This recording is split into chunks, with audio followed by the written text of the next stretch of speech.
If this doesn't make you want to throw up. We're failures. The most annoying thing on two legs. What a bore fest. Who cares about the funny? Just bring me the porn. Aren't we dumb? Hee-hee. Opie. Oh, do you want to play? Anthony. I will beat children about the head. Jim Norton. I'm dancing. I'm a naked whore. It's indescribable. I'm trying. It's like a rape that's covered by insurance. Some of the comments they make are uncalled for. Why are you crying? The virus finally hit him. Well, with Jimmy, you never know. It could be AIDS. No. Yes. It's the Opie and Anthony Show. The virus that spreads from town to town across the U.S. of A.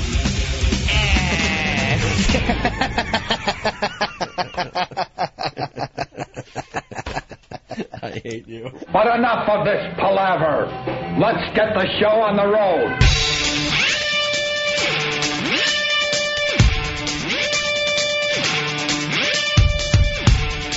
Thud, thud, thud. I love that drum. Thud, thud, thud.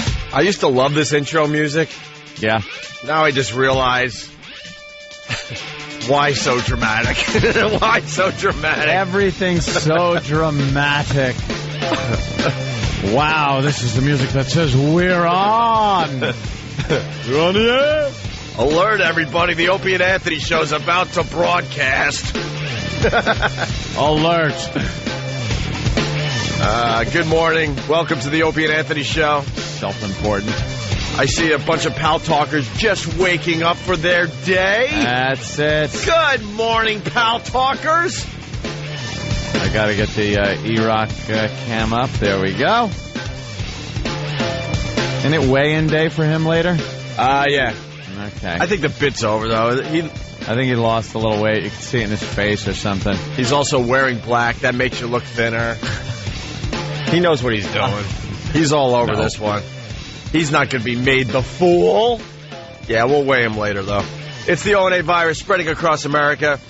Our phone number is 1-866-313-FREE. That's 1-866-313-FREE.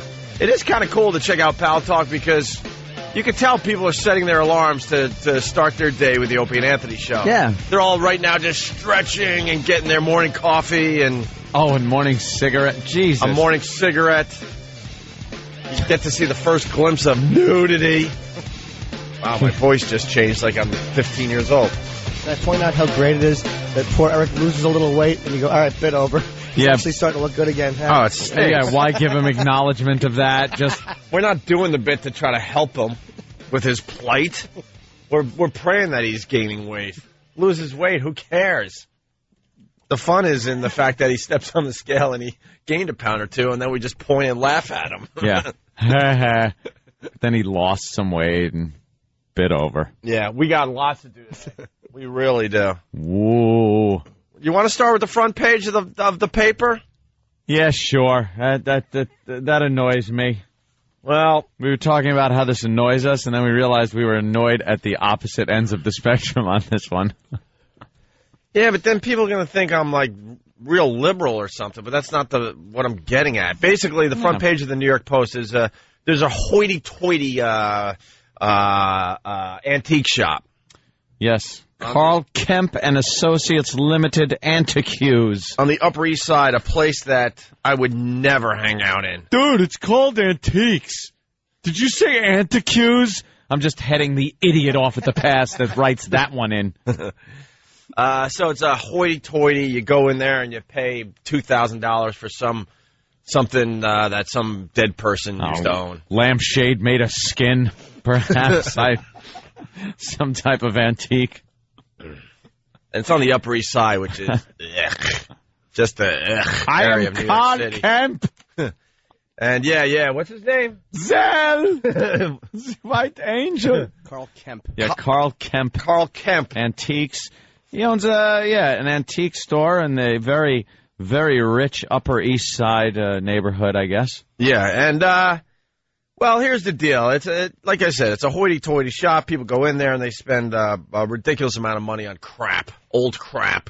And they're doing the story on the news right now. So unfortunately for him, they show the front of the store, gold lettering, Carl Kemp Antiques, huge picture window that shows the goods inside. And unfortunately for him, centered right on his picture window is a grate in the street. You see it there? Yeah. On the sidewalk. Yeah. And out of these grates usually pour heat. And where there's heat, you will find the homeless. Well, they got to keep warm. They try to keep warm over these grates that go down to the subway or wherever, Con Ed access. And there's a homeless guy. And obviously the homeless guy has been hanging out there every night for a really long time. They stake their claim, these homeless people in New York City. They have, like, territorial. They're very territorial. They get a spot that's good, and they stay there until someone bigger and badder kicks them out of there, and then, that person gets a spot. It's the law of the jungle out there. Yeah, we've learned all this because we know more about the homeless than Mayor Menino! Oh, we know everything about the homeless. I know for a fact that they smell very bad. I just know this through experience. Right. By the way, Mayor Menino counted the homeless. Has he done anything else since then? Of course, we're talking about the mayor in Boston that had a big, huge problem with our homeless shopping spree. Yeah, we took the homeless out shopping for Christmas. We're going to be counting the homeless. On a day where we count the homeless, they are taking them to a store and buying them things. All right, now what? Ooh. Now what? You counted the homeless. Now what? Now what? Now what? Now what do you do? They are counted. So anyway, on this day that you count the homeless, I hope you count masculine homeless. Big tongue jerk. I'd like to put a garrote around his neck. Or garrote. And remind me to talk about Ron Valeri, our old friend. Why even bother? Up there in Boston, showing his true colors. What a dick. Yeah, keep supporting Mantown. Exactly. And see where that gets you. What a dick. Oh, we got a little mission for the pests. Oh, yeah. Hey. Sounds like a little paranoia. Our ratings are going up in Boston, right? Mm-hmm. But I'll be completely honest, Mantown's still kind of beating us here and there. They have a little bit, just a tad bit of a head start on us, let's say. How many years? About 15? Something like that, yeah. Yeah. A little bit of a head start. And, to the Boston listeners, you want to listen to the Mantown show, there's nothing we could do. There's nothing we could do. It's an awful, awful radio show. Mm-hmm. Ron Valeri knows it. So the latest ratings come out, and they're beating us in some demos. So Ron Valeri's all excited. He sends out a mass email to pretty much everybody that's ever worked in radio, ever. Uh-huh. And then at the end of the email is just bragging about his stupid morning show beating us still in some demos. Mm-hmm. It smells of paranoia. It smells of paranoia. Keep your eyes open. We're right behind you. And he knows it. He tried to hire us. The guy tried to hire us. He was the first guy. Didn't he? That, well, no, I'm talking. At one point? Well, he did hire us back in the day. Yeah. When we moved up to Boston. But when we were on just satellite radio, he was the first guy that came our way trying to hire us to work again at AAF. And do afternoon. Oh, no, it was going to be mornings. That's right. They were going to boot they were going to boot the Hillman. Mantown. They were going to boot him out and put us in there, and I guess give them, afternoons. I don't know. But, yeah, that didn't happen. We were contractually not allowed to do that at the time. And now he's bashing us. Yeah, so Ron Valeri, who used to be a friend, he's now an enemy of the show. Enemy of the show. To the O&A Pest, why don't you call the Hillman this morning and just ask him politely, is it true that Ron Valeri tried to hire Opie and Anthony to take your slot in mornings? Right. And see if he's going to be honest with you today. So Ron Valeri sends out this mass email, and it just smells of paranoia. Smells of paranoia. Reeks. We're right behind you, buddy. We're right behind you. Oh, I want to be behind Mantown. Better there than in front of him bent over. That's true. If we can't, good point, sir. Good point. If we can't beat a radio show that their biggest bid is Mantown, you know what? Time to retire. We can hang out and just be men because you're so whipped. Time to retire. You got to find a closet. If we can't take care of this. They do Looney Tunes Tuesday. Ugh! Looney Tunes Tuesday. I'd sooner have a water drinking contest. No kidding. Lose my job that way. But anyway, Ron, got your email. It's kind of sad that your true colors are coming out, you dick. And you want to play, we're going to play in the coming weeks and months. Trust me on that. Trust me on that. And your email just smelled the paranoia. And why don't you go tell Hillman that, yes, you did give me a call and said, I would like to hire you and Anthony. How do we make this work? We want to bring you back to WAF to do mornings. Mm-hmm.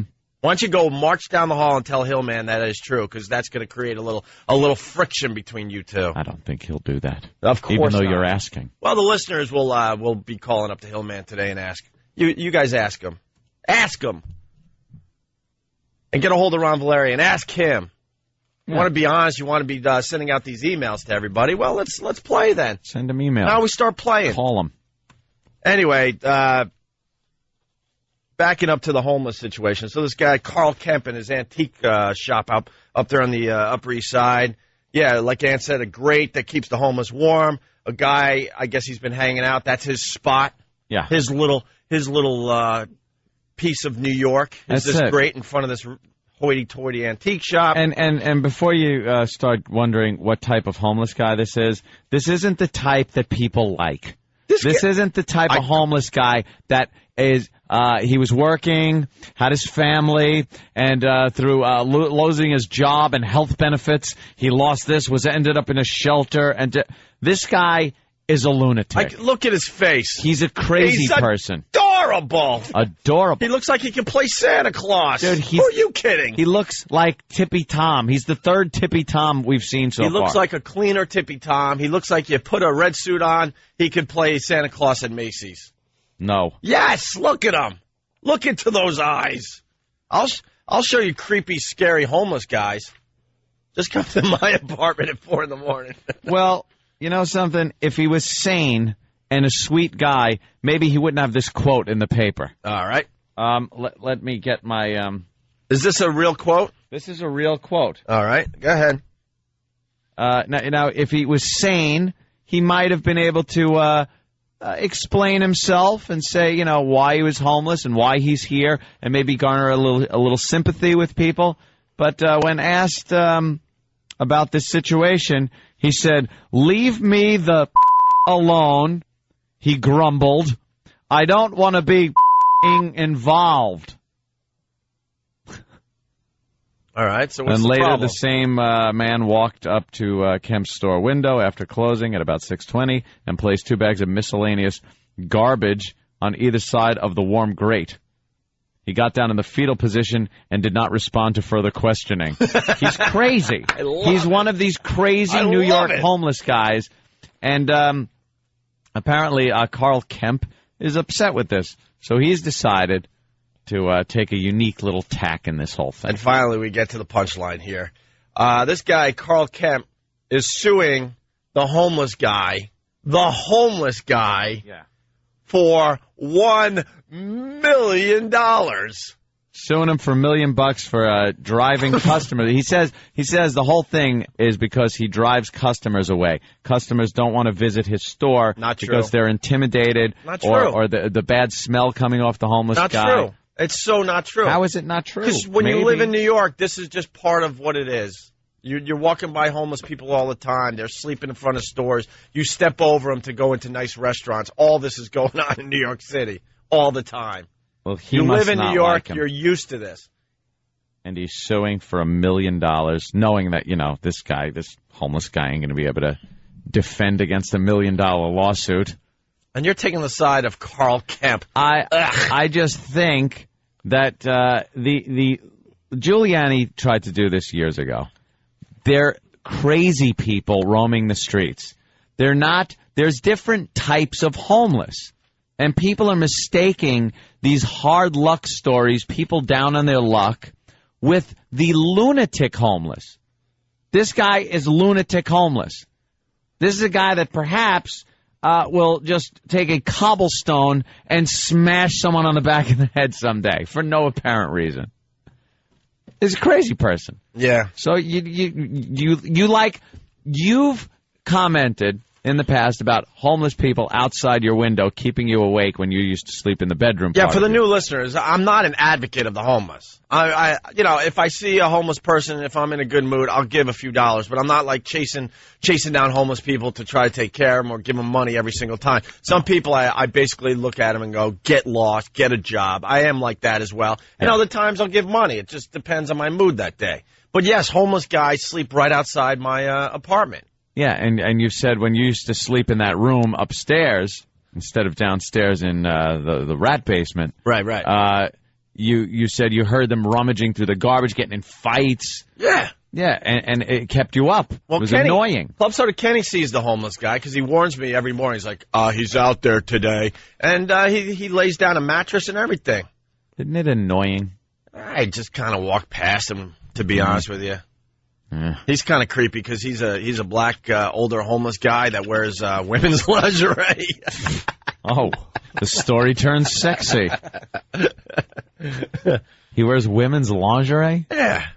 It has been warm. And for some bizarre reason, even though he's right outside my apartment, he doesn't really bother me. So I'm like, whatever. No. I don't care. Yeah, till one day. Huh? Till one day. Yeah, but That's all it takes. I guess this homeless guy is leaving bodily functions behind. Yeah, he's like doing his business in front of the guy. The guy's homeless, yet he has made this little space, this open air space in front of Carl Kemp's Antiques, his home. And his home must include a bathroom. So he uses the sidewalk in front of the place as a bathroom. Carl Kemp doesn't own the sidewalk in front of his joint, does he? Yeah, but I believe, when the guy relieves himself in the little vestibule doorway there, that's probably a problem. People go and you take a little sniff when you walk in, and it smells like the subway, and you got it. So you have no problem with this ass suing the homeless guy for $1 million? No, I think it's a unique, original solution. But this is what I hate about New York, these snobs. These snobs who think they're better than everybody else. You know, the Kemp family may have come to this country years ago with nothing but the change in their pocket when they came to Ellis Island. And they've built this little empire, little antique store in a nice neighborhood. Shouldn't he have the freedom to run a business without a stinky homeless man taking dumps in front of his well, in the article, place of business? He says that he calls the police. The police come by. They remove the homeless guy. Yeah. And then, unfortunately, the homeless guy comes back 10 minutes later. So if you're Carl Kemp, just keep calling the police over and over again. And then, you know what? The police will do something. No, the police... But to sue this guy for $1 million is just ridiculous. And I think one of our listeners should go down there and take a dump in front of Carl Kemp's store. Oh, no. I'll tell you what the police do. You call the police and keep calling them to take the homeless away, the police get mad at you. Believe me, I've been on some ride-alongs. The police get mad at the person making the call 20 times to do the same thing, to remove the homeless guy. So they finally say, look, there's nothing we can do about this, and if you make a call again, I'm going to take you in. Well, I hope the homeless... And that was almost verbatim. Well, I hope the homeless get together. Now you get 5 or 6 guys sleeping in front of this store every night. Oh, you think they might organize? I hope so. How about you organize with some 2x4s and a hammer and make a house, you lazy bastards? They don't want a house. They're happy. They don't. Some of these guys They're are crazy. happy living on the streets. They're We've learned not that happy. Too. They're crazy. And if there was a single moment of clarity, they would realize that they just don't want to be in the situation they're in. So, Jimmy, where are you at? I kind of agree with both of you. You're both right. Oh, thanks. Middle of the road ass. Dude, but it's like he's right that there are snooty people like this Kemp guy who is an ass. And then again, I just think it's kind of funny that like there's an old man. He's old and he's in front of an antique store, and we're like, beat it, bum. This lamp is more important than you are. Yeah, see? The sad truth. See, Jimmy lives in New York. He understands. There's so many of these snobs in this city. Ugh! How is it snobby to want to run a business? Doesn't stink. No, but the homeless guys does, and that's the problem. True. How is it snobby to want to run a business without the snobby, having Hold on. The snobby part, I get it. that, maybe, this is hurting business to a point and that something has to be done. I get that part. But the snobby part is having the nerve to actually sue a homeless guy for $1 million. A final recourse, I think. It's his last little thing that he could think of. It's like, what am I going to do? I can't sue the guy. Oh, wait. I can. He jumps in his Mercedes and goes back to his really nice freaking... I earned that Mercedes. Whatever. Let's say... I don't know about Carl Kemp, but I don't know if his money was given to him or he earned it. Let's say hi to Rob on Long Island. Rob, what's up? Yeah, by the way, that Kemp lives near Anthony, but when this bum starts pissing up F.H. Riley's front door, how are you going to feel then? All right, there you go. How about F.H. Riley's in Huntington, right there on Main Street? By the way, it's a fine restaurant. Of course it is. Owned by myself and my brothers. Right. 400 New York Avenue in the heart of Huntington. The drinks will be flowing on Friday and Saturday night. Of course. You see me in there, I will buy you a drink. And nary a homeless to be found out in front. So although you might think they are because a lot of pests go down there. Right. Yeah, man, you guys are wrecking the business. Could you dress a little nicer, please? We're trying to sell some meals in there. If there was a homeless guy in front of F.H. Riley's, I would kick him in the head. You have to get rid of him. Throw ice water on him. Now, I don't know if this guy has a personal vendetta against this homeless guy or if he truly is in some way, shape, or form through his excrement chasing away business. Right. But, as a business owner, if there was a homeless person and you felt he was interfering with your business, right, and there was nothing you could really do about it, I think you'd probably be a little pissed at him. Could be. I don't know. I don't know. I can't imagine that it's actually hurting business. It's more of a nuisance for this guy personally. San Francisco has the worst homeless problem. Oh, well, they're very liberal. They're so liberal that it's getting the best of them. There's homeless people outside all these really nice restaurants, and people, I've watched them. That's why I said this earlier. They actually step over these really down-and-out homeless guys to get into these fancy restaurants. When you're a city that really caters to and takes care of the homeless, you are destined to become a destination for the homeless. When I say take care of the homeless, again, I don't mean taking care of the family man that was down on his luck or the single mother who's got kids and is in a shelter and had a job and that really wants to pull herself out of that. It's a different story. Those people can be helped and should be helped because eventually they'll be productive members of society. These people are mental patients. It is like you open the door to Bellevue or any other mental institution in any big city and let the craziest of crazy people out on the street. Well, they actually did that back That's in what the they day. are. They closed down a lot of those facilities, and those people ended up on the streets. Those are homeless people, too. They have the same label, homeless, as the person that's in a shelter trying to get their life together. But they are two completely different things. And this type of homeless, I really don't have much sympathy for. This guy, he's not hurting anyone. He's not going to hurt a soul, this guy. How do you know? These are the guys that out of nowhere push people in front of subway trains. Out of nowhere, they pick up a cobblestone or a Belgian block and clobber some dumb tourist over the head. You've seen it happen. It doesn't happen a lot. I'm not saying it's an epidemic, but it's this type of crazy person that does it. All right. We got to take a break. We got lots to do, by the way. We have in our possession audio. Oh, yeah. From the Hold Your Wee for a Wee contest. We've been talking about this for the last few days. This is fantastic. It's telling. It's haunting. It's like it's grotesque almost to listen to. I haven't heard it. We have actual audio of the woman that ended up dying. Foreshadowing is going on during it. From this radio contest in Sacramento. Brutal. When obviously you know what happened. They had a contest. People drank a lot of water to win a wee. You got to hold your wee for a wee was the name of the contest. And a woman died of apparent water intoxication. They're still doing autopsies and stuff. But you listen to this audio and you knowing what happened, everything they're saying is like, oh God, that's brutal. Oh no, what? Oh, you shouldn't have said that. Oh, what are you doing? Oh, you knew this. Oh, someone called and said that. So it's really painful. And what about Carter and Fester? I don't see what they had to do with it. Justice for Carter and Fester. All right, very good. For the new they were listeners, the Opie and Anthony show, you got to listen a little longer than most radio shows. Linger longer. You got to linger longer because What a doodle. we start all sorts of subjects and stories, and we go back to this story. We start a new one, then we go back to the, We're going to do a contest where people drink water. Drink water. And then we drag them behind trucks. Hello? Hey, what? Is this on? I'm fired. 10 people fired. All right, so we got that. Greasy. We got that audio. We'll play very, very soon. Her brain's not bone dry, bone dry. Swelled up. It is haunting audio. Haunting. In honor of the homeless guy who's being sued for $1 million, let's play Grey Wolf. This is one of our homeless friends. Someone that pulled himself up by his bootstrap, by his moccasin straps. Well, he was definitely very homeless when he wrote this little song for his homeless friend, Tippy Tom. Off the cuff, he came up with this on the spot. This is called Shelter Me on the Opie and Anthony show.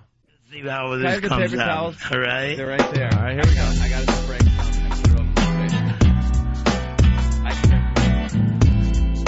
Oh, this is nice. This is a story about a man. And he always was so lonely at night. But his voice was rowdy. You could hear it all through this train station. And I'm going to sing this one. This is about Tippy Toe Tommy. Let's go while we're young. It's late at night. And I have nowhere to go.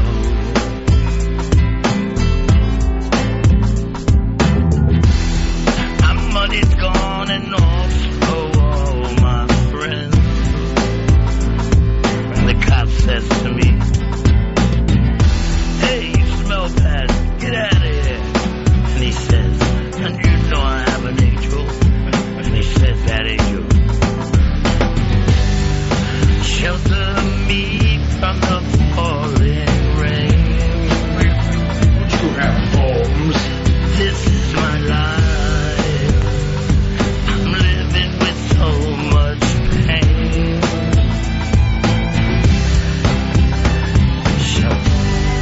Shelter me from the pouring rain. You have homes. This is my life. I'm living with so much pain. That's just a little piece. Hear what everyone else is talking about. O&A Uncut and Live, continuing the show on XM Satellite Radio starting at 9 a.m. Eastern. Visit xmradio.com to subscribe. It's the Opie and Anthony Show. The virus is spreading.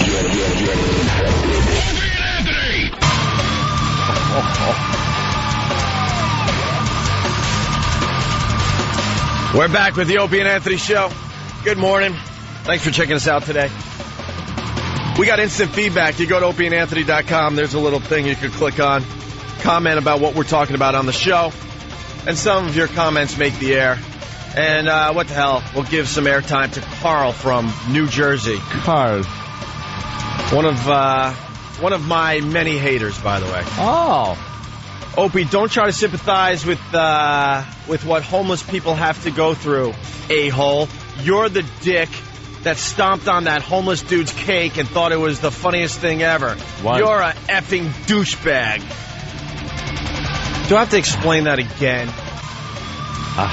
Yeah, I did think it was funny. I laughed my ass off. These guys laughed their asses off. Andrew is amongst the luckiest homeless around. He's a blithering idiot that he didn't show up for the homeless shopping spree. But when crowds of 50 people at a clip walk past him when Every we do day. the walk and throw at least $5, $10, and a lot of people throw 20s in his cup, he's getting a day's, probably a week's worth of homeless guy begging money in 5 minutes. Is it safe to say that he was getting about $100 a day at the height of his popularity with this radio show? At least. So he wasn't just some homeless guy on the street, Carl. I'm pouring gas on him and lighting him on fire, you dick. He became part of our show Yeah. And he was paid handsomely as far as a homeless guy goes for Handsomely. it. He got more money than some of the guys that work for us, matter of fact. The squishing of his cake was of entertainment value, and it was paid for. Don't worry about him so much, Carl. By the way, the video's up on YouTube. Oh, yeah, check it out. It's disgusting and throw Cake horrid to Stomp, look at. Opie and Anthony into the search and enjoy the hilarity. Is there another Cake Stomp? I don't know. You never know with YouTube, though. Maybe that's it. Maybe it's confused. Can you imagine the guy steps on a homeless guy's cake and... Can you imagine there's 100 of them out there? I'm like, damn, I thought I was being original. What the hell? All right, really fast. Listen to this. It's all about Obama. We all know it's all about Obama. Yes. All right. Get on the Obama train, will you? I can't. Why? Because it ain't going to happen. It's a useless vote. It is a useless vote.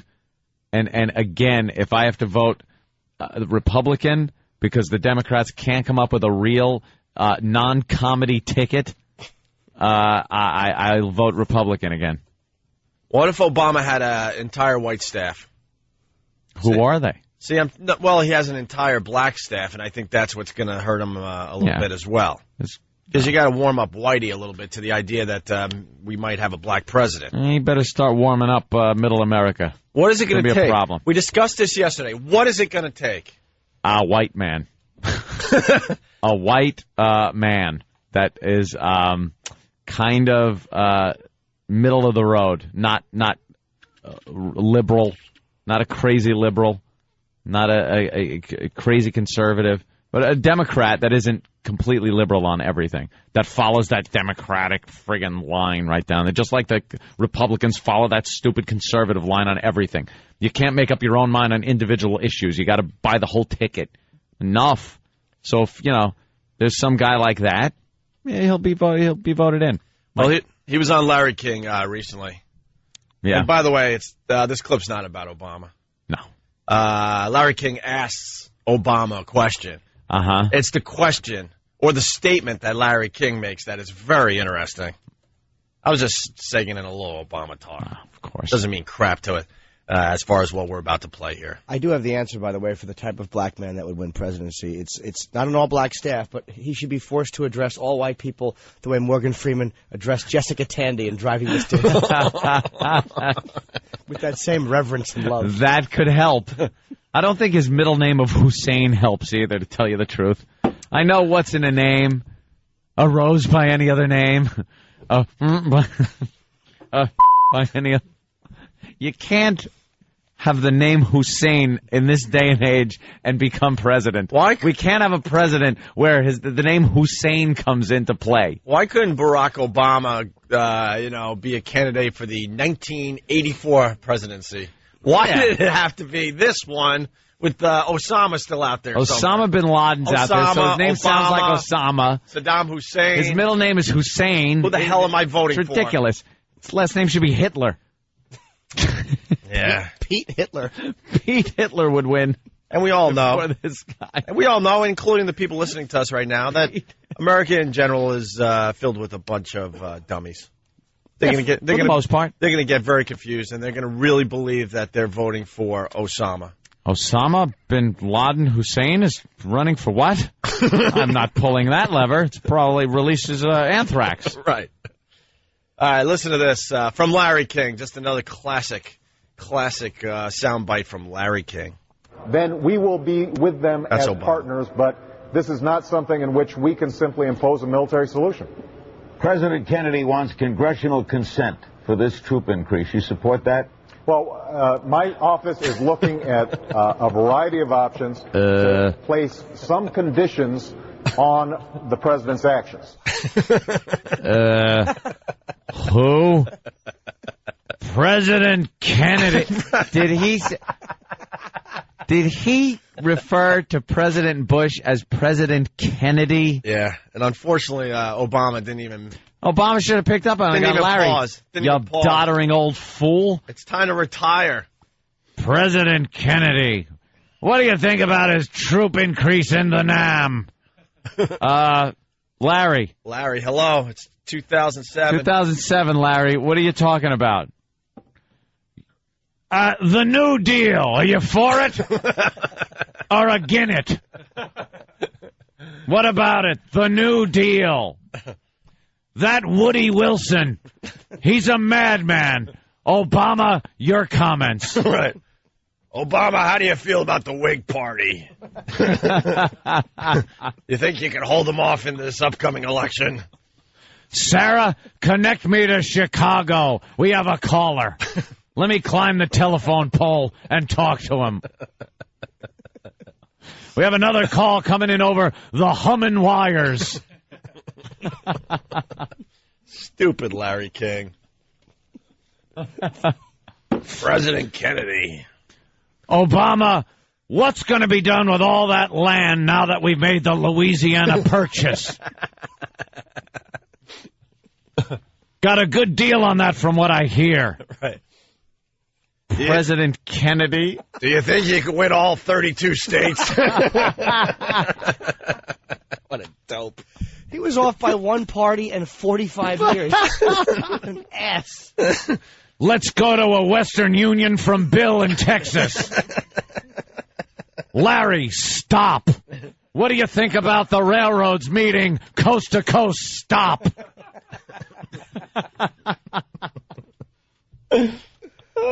Golden Spike, a waste of money? What do you think, Obama? Wow. Remember to post your letters to Larry King so the Pony Express could pick it up and deliver it to me. We were writing that one down. Ben had that one for you. Someone is writing on the instant feedback. Big Duties Jay, he's a faithful listener from Jersey. Holy ass, Larry King can speak with the dead. Yeah, that's what he's doing. I was speaking with President Lincoln the other day. But why President? You know, he needs this crap like he needs a hole in the head. But why President Kennedy? Yeah, what slip up was that? How do you slip that bad? It's not even in the ballpark. Ain't even a ballpark. You want to hear that again real fast? Yeah, I got to hear it. All right. How naturally he says it and doesn't even realize he said it. Obama didn't realize. Or maybe he did and he didn't. And he's just being polite. Don't be polite. Point him out. That's probably it. He was being polite. He knew what he meant. Yeah. But, man, I mean, you and I would just be like, oh. What? It's like you meant 6 presidents later or something like that? Yeah. This is not something in which we can simply impose a military solution. President Kennedy wants congressional consent for this troop increase. You support that? So matter of fact. Oh, my God. Wait, Obama. Sad news just in. He's been shot in Dallas. Oh, my goodness. Kennedy's been shot. What a tool. Obama, do you get cable in that cave? Just he doesn't even know who he's talking to. Obama. Maybe he meant Senator Kennedy? Uh-oh. Uh-oh. He said President Kennedy, didn't he? Oh, yeah, he said President Kennedy. I just start heating up like, oh, boy, we're gonna be looked like idiots. No, he screwed up. President Kennedy. Well. All right. Well, that's just a little quickie. And, of course, if we're talking about Larry King, we got to just play this really fast.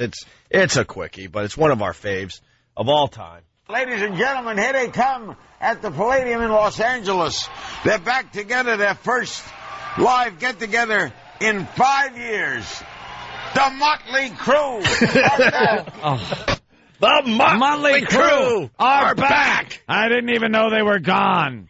The Motley Crue. Ladies and gentlemen, the Benny Goodman. We got a phone call here from Mr. Jack Ruby. Jack Ruby, you're on. Oh, no. The Motley Crue. And then, this is a good one, too. We haven't played in a while.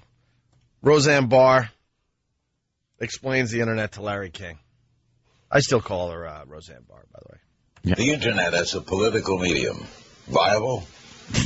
Yeah, it's like the only one left. Idiot. Absolutely, and that's not just me saying it. That's everybody saying it. But there's 80 billion things on it. Yeah, but if you know where to look, it all can come together. When you're looking for the particular information that you're looking for, after you do the big search, this is what I found out by going on there. It just takes your mind, and then you live in there forever. You can never come out. Never gone searching. Oh my God, it opens up the whole universe. It's so awesome. You would love it. No, anything you want to know. The wife loves it. I wouldn't love it. What do you punch all the little buttons and things? You just click on this thing, but then you got to be able to read. So you have to have strong glasses when you're over 50. And then you just scroll down and click. Scroll? It's not that hard. I can show you how to do it. Like the Dead Sea Scrolls? I'll be reading those tomorrow. They're relevant. How are you on CNN every night? What is the internet? You push some buttons and pull levers. It sounds like an episode of Lost in Space. Right. What is he talking about? You push buttons and levers, and I hear these tapes go spinning and spinning. How does he get his job done without using the internet? Flashing lights and blooping sounds. It's the internet. You get information. It's the information you can pull off the internet is better than any you can get anywhere, as long as, like Roseanne was saying, you know where to look, how to decipher the real stuff from the bull crap, and then kind of you can form your own opinion based on a lot of other people's input. And shouldn't he know about that? Not even if you could say, no, I don't use it. I know about it. I've tried. I've used it, but I don't want to push buttons. Yeah, he's scared of the internet. Frightened of it. Someone sent me something once, and it looked like a car commercial. So I watched it, and then a scary face went, ah! And I had my volume up loud, and I refused to open another one of those emails. I haven't slept since. By the way, those scare the crap out of me. I'm a sap for those things. Oh, do I hate those? I was in my office, and it said, cute kittens. So I turned it up real loud. And I love kittens. So back in the day, as Ted Turner was walking through. Right.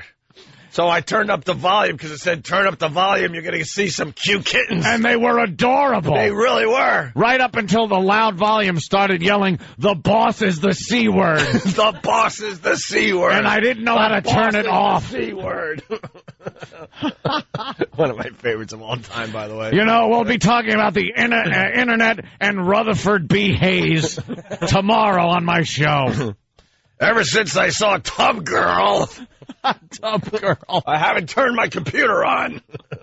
You push buttons. My wife loves it. She was talking about something called horse gag the other day. She just watches it over and over. Whenever I come over to take a look, though, she closes something. I can't see it.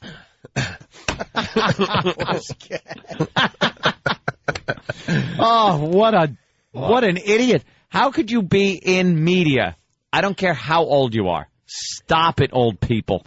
Especially in the media. This guy should be internet savvy. Just for this show alone, I try to read about 10 papers, you know, all the basics like Chicago Sun-Times. I get into the Philly papers, the Boston papers, the Washington papers, the New York papers. I could go on. Cleveland, Dallas. All within a half hour, I could read about 10 papers because it's on the internet. What is he? He's got to get all those papers delivered and thumb through it trying to find stuff. Not only that, yeah, you got to go through all kinds of garbage in the newspapers too to get to the juicy stories. There are many websites you could go to that just list, a bunch of the top stories, the interesting things that people want to talk about, things like that. He knows nothing of this? Right. Oof. The Motley Crew. All right, let's say hi to Greg on Long Island. A lot of calls coming from Long Island today. We love seeing that. Hey there, Greg. What's up, Greg? Hey, guys. Hey. Larry King, you just got to ease up on him. He's just a little confused because both presidents don't have a brain in their head. Both presidents. Yeah. Your call had potential, man, but you just didn't have any confidence. What? Oh, I get it, because Kennedy has no brain. Kennedy had no brain because it was shot out of his head. And Bush seems to have no brain. He's silly. All right, Greg. Sorry.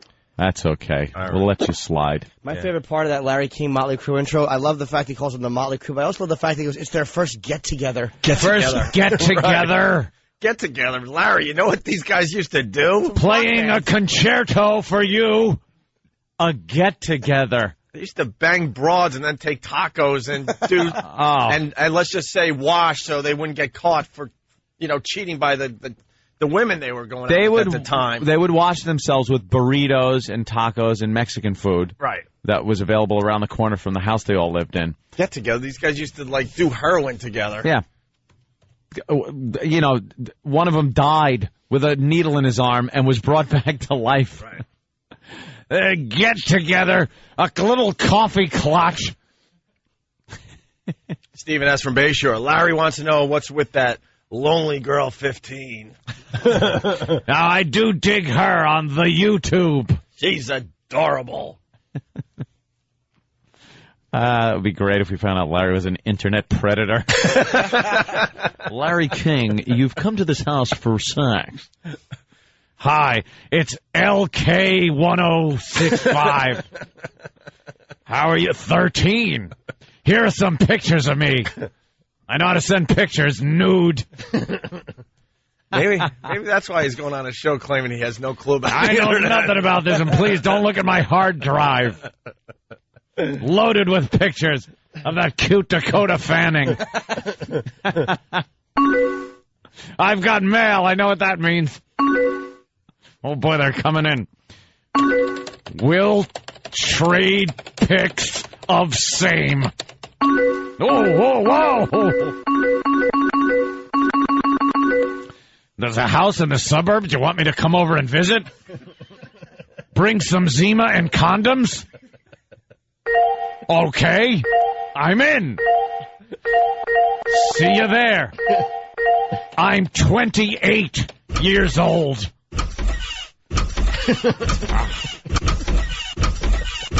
I know you. You're Chris Hansen from Dateline. What are you doing here? I'm banging this broad.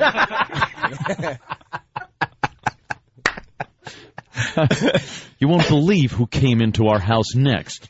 Larry King. He thought we were having a get-together. All right, Chris, you know, the whole thing. We work like the cops, you know, that blue wall. Don't say anything, okay? I'm leaving now. You're free to go. Get on the floor! Get on the floor! Oh, no! The Keystone Cops are after me. Maybe if I run, they'll run in fast motion and I could give them the slip. That's it. Hey, sweetie, you want some garlic? Here, drink some of this Welch's grape juice. I spiked it with vodka.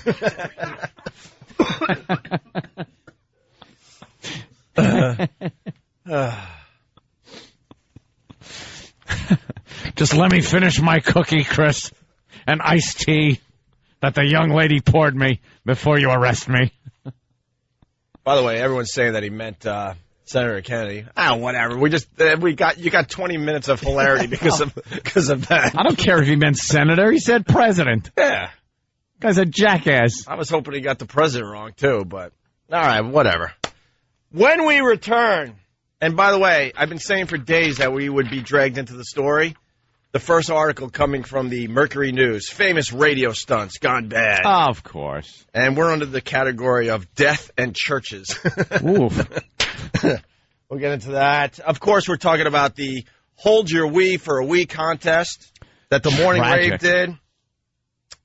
We got the actual audio of the contest, and I'm telling you right now, we are playing it next. I know at this point you don't believe me anymore, but I'm telling you, we will play it next. Is this the clip where the radio show says aliens landed? I heard that made quite a stir the other day. We will play the audio from the actual contest that killed a listener next on the Opie and Anthony Show. It's the Opie and Anthony Show. The Opie and Anthony virus.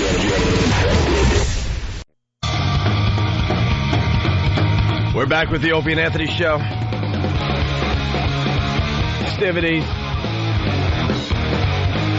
What is this? I like it. Yeah, this is pretty cool. I don't know. I'll find out. Other things people are talking about this morning. Lindsay Lohan goes into rehab. Whatever. And this was after, well, we had talked about crap like this where the celebrity publicists always say it's exhaustion. She's like the poster girl for that. The publicist saying it was exhaustion. No, she'd been working very hard. There were rumors in the paper a couple of weeks back that she was drinking cranberry juice or something at a bar. and they saw her pouring some clear liquid out of a flask into the cranberry juice. Right. And her publicist again was like, no, she's, on the straight and narrow. She's not drinking. She's not doing anything. And then all of a sudden, boom, they're in rehab. What happened? Yeah, they're professional liars, most of these publicists. Yeah. By the way, we got to send flowers to somebody. Remind me, we got to talk about that later. A publicist? We got to make good on something big time because of Jay Moore. We'll get into it a little later this morning, but Jay Moore really, really effed us over bad. I don't think he really meant to. No, he didn't mean to. He was going Jay. for a little shock, and it's hurt us to this day. He was being Jay. And I think we might have to have the Pest do a nice mission. A really nice mission. All right. Which is very rare for the O&A Pest. I know it's rare. I understand the mentality of the O&A Pest, but every once in a while they do the right thing, and I think we might ask them to do a nice mission. A nice mission. Have the Cobra help the mongoose, is what you're saying. It can't be done. We'll get into it a little later because we promised the audio from the morning rave. Also, cancer on the run. Deaths from dreaded disease fall second year in a row. Because people are smoking less, they're saying. I think his murder's up. Not a comedy thing, just commenting. Murder's up. Yeah. Killing people that might have gotten cancer. But smoking is down as far as older people go, but I think it's making a comeback with the youth. Do you? Of America, yeah. What do the studies say? Are you just saying that because you have a microphone? It's the Greg Opie Hughes study. Let me tell you another show that was doing a study and blurting out what they thought were facts.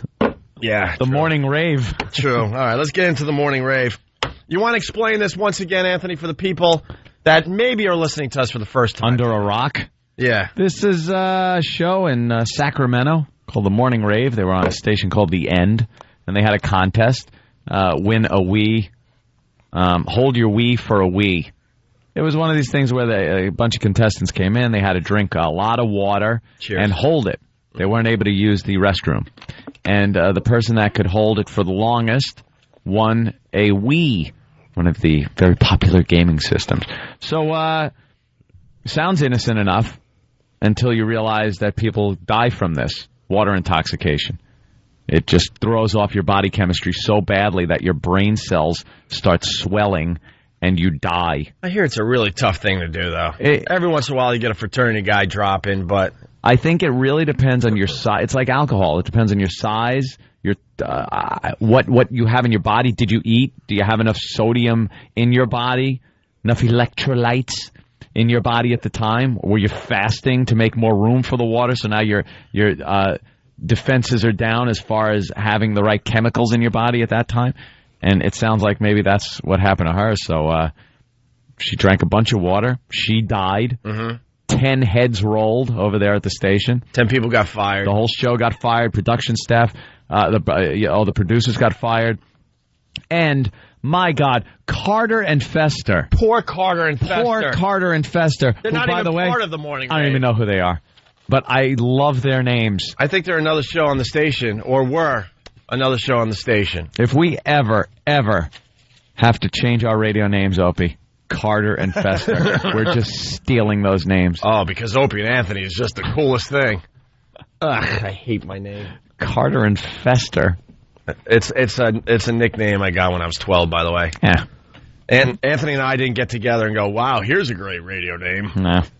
But I'm stuck with it now that I'm 32. To have your bank account, I wouldn't care if they called it the Idi Amin and Anthony show. I like Edie. Did you see Last King of Scotland? No, I was watching yesterday. I was watching the English versions of The Office last night. Very funny. Laughing my ass off. Hey, can we get the website for the morning rave? I want to see what the number one song is today. Yesterday it was How to Save a Life by The Fray. Well, because of what happened, obviously they weren't taking their own warnings, and now there's audio of the show that this woman died doing. And the jocks, there's a lot of foreshadowing, a lot of things that's said, and in hindsight you look back and go, oh boy, maybe you shouldn't have said that or done that, or there was this warning and that. Well, like warnings were coming in Callers were calling with warnings about this. So it's almost like when I listen to the St. Pat's audio. Yep. I'll think like, oh God, don't go to the phone. Yeah, here it comes. No. You hope it'll change at some point, and you'll wake up and things will be okay. Hey, I'm on the Ends website out there in Sacramento, and they have a section called What's Hot? What's hot? Well, we know what's hot as far as your station goes. And then the last 10 songs played, they just got to stop. No, they just got to stop. Number 5, Where'd You Go? Where'd you go? You can't write better stuff than this. Number 4, This Is How We Do It. Number 3, My Love by Justin Timberlake. Oh. Number 2, Blurry by Puddle of Mud. Justin Timberlake inadvertently involved in this. Oh, really? Yeah, listen to the audio. All right. Number 2 is Blurry by Puddle of Mud. And, well, number 1 is Call Me When You're Sober. So maybe they should just get rid of that section of their website for a while. Let's say hi to Steve in New York City. Steve. Hey, what's going on, guys? What's up? Well, I thought it was interesting. I had heard on the internet the radio... The what? You heard on the what? Exactly. One of the callers had called and said, this might be a bad thing. You could have water intoxication and you can die. And both radio hosts laughed hysterically. Well, they kind of blew it off and didn't pay attention to it. But Sacramento County Sheriff John McGinnis assigned 2 homicide detectives Wednesday to investigate the apparent water intoxication death of this woman. So they might be brought up on manslaughter charges. Oh. Wednesday morning, the time slot that had been filled by the morning rave was taken by disc jockey known as Chris Kay, who usually does the afternoon shift. That's a bittersweet thing. Yeah. He jumped right in there. Yeah, I'm the new morning guy. Hey, Chris Kay with Kay with you in the mornings. Going to be playing a lot of music because they don't want me to do anything. They don't even want me talking. They don't want me saying... Actually, I'm a robot programmed by the PD. Won't say a word. As the investigation ramps up, McGinnis said detectives will explore whether charges are merited for involuntary manslaughter due to failure to render aid. Yeah, you'll hear a little about that on the tape, too, where you think, maybe at some point they should have, could have. But again, hindsight, you don't know. You don't think someone's going to die from it. It's as I was reading some of this and listening to the audio last night at home, I was thinking, Jesus Christ, you're just going into work to do a dopey show, and manslaughter charges, all of a sudden you have to worry that you might end up... I doubt they're going to go through this and end up in jail. I really do.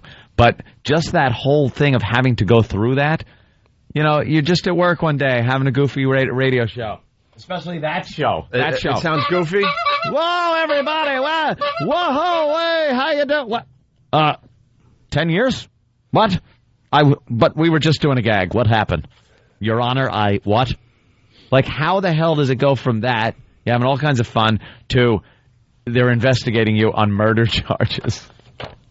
They have to feel like they've been hit with a sledgehammer. Oh. You got no job. You could go to jail. Bad enough to just get fired. We know that. Just to get fired is bad enough. And we've been talking to one of the Morning Rave people, and we're getting close. We might get him on our show. I'd love to have that. We're getting close. We're getting close. We'll see what happens. We really want to know exactly what went on in that studio that day. And a lot of people bring up the fact that they do sign waivers when they do this, but that doesn't necessarily protect you. You can't have somebody sign a waiver and then you shoot them in the head, let's say, and say, hey, they signed a waiver, so I'm fine. All right. Want to get into this now? Yes. All right, so here's the audio from the Morning Rave. They're getting ready to do their... hold your wee for a wee contest. The first track, no one's shown up yet. Fester will be drinking with the contestants. Yeah. So he was part of the contest as the goof factor? He's the goofy guy is he a fat involved. Guy? Oh, yeah, Fester's fat. Of course he is. He's Fester. Yeah. Is he their stunt boy? Could be. Every wacky morning show has to have stunt boy. Fester's a mystery. He's a mystery. I don't know much about Fester. I want to learn more about Fester. And Carter... no clue about him. And by the way, Carter and Fester weren't the guys that were actually on the Morning Rave. They were just helping out the Morning Rave. Yeah. Because you had Trish, the Dish, you had Manny, or Maney. Maney, I think. And yeah. Lucas. Lucas. Yeah. All right. So Fester will be drinking with the contestants. The Hole makes a joke about dying of water intoxication. Yeah, this is really creepy to listen to, knowing what happened. All right. Has anybody showed up yet for the contest? Should be arrested for the radio voices. What? They should be arrested for the radio voices. Wow, bring them in. Wow.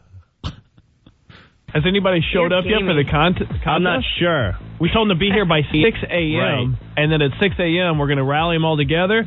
Starting at 6:15, they're going to start drinking their water. Yes, the water's here. Fester's here. He's going to drink with them. Oh, good. Fester, did you drink? There's Fester at the webcam. How much water do you think you can drink before you have to wee? We're going to be drinking When I do that, I did like 2 gallons. I think. 2 gallons? Oh, dude. Can't you get water poisoning and die? Your body is 98%. Wait, what? She said, can't you get water poisoning and die? That was Trish. Trish the Dish kind of knew. Trish does not go to jail. No, Trish should go to jail because she's the one that knew and should have known you don't. You could die from it. And she is an expert because she has a microphone in front of her. Of course. Oh, wait till you hear some of the expert lines that come out just because they have microphones in front of them. Right. Wait. Gallons? Oh, dude. Can't you get water poisoning and die? I can't believe that was said. I'm hearing this for the first time, by the way. Yeah, me too. And that is exactly what happened. Wow. Wow. Oh, dude. Can't you get water poisoning and die?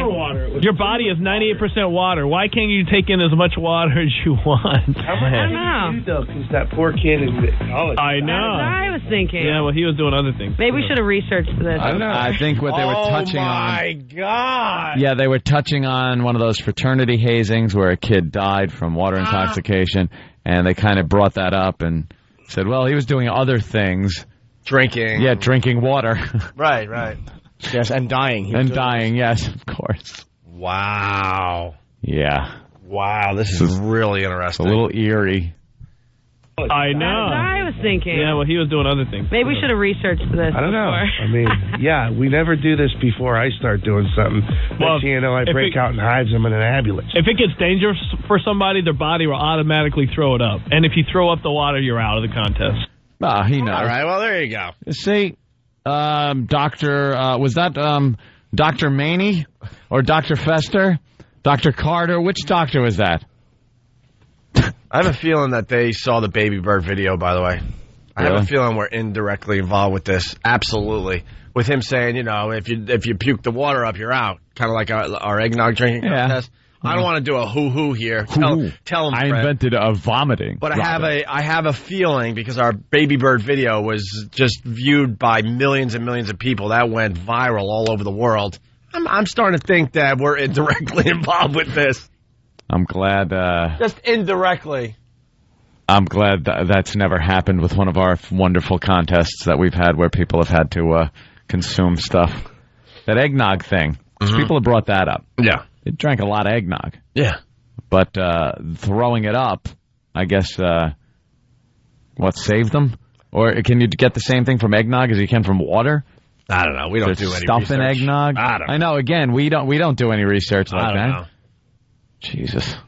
All right, listen. We have to take a break. That's the beginning, though. All right, you won't be hearing any more of that. What? Let's go on to what? No. I thought you were teasing. Sorry. I'm not teasing.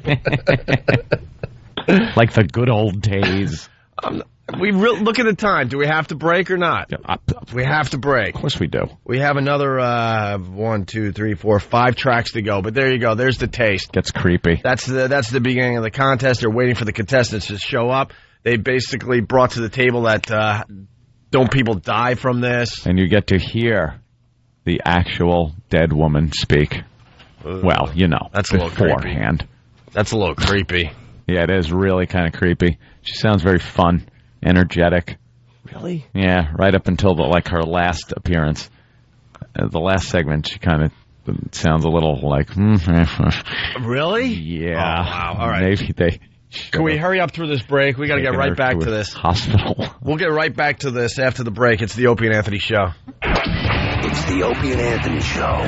Hey, what's up? This is Bill Burr. Just letting you know I'm going to be at the Improv in Washington, D.C., District of Columbia, January 18th through the 21st. You can call 202-296-7008 for tickets or go to improvclubs.com. Thank you. Relax. Get busy with the facts. No zodiacs or almanacs.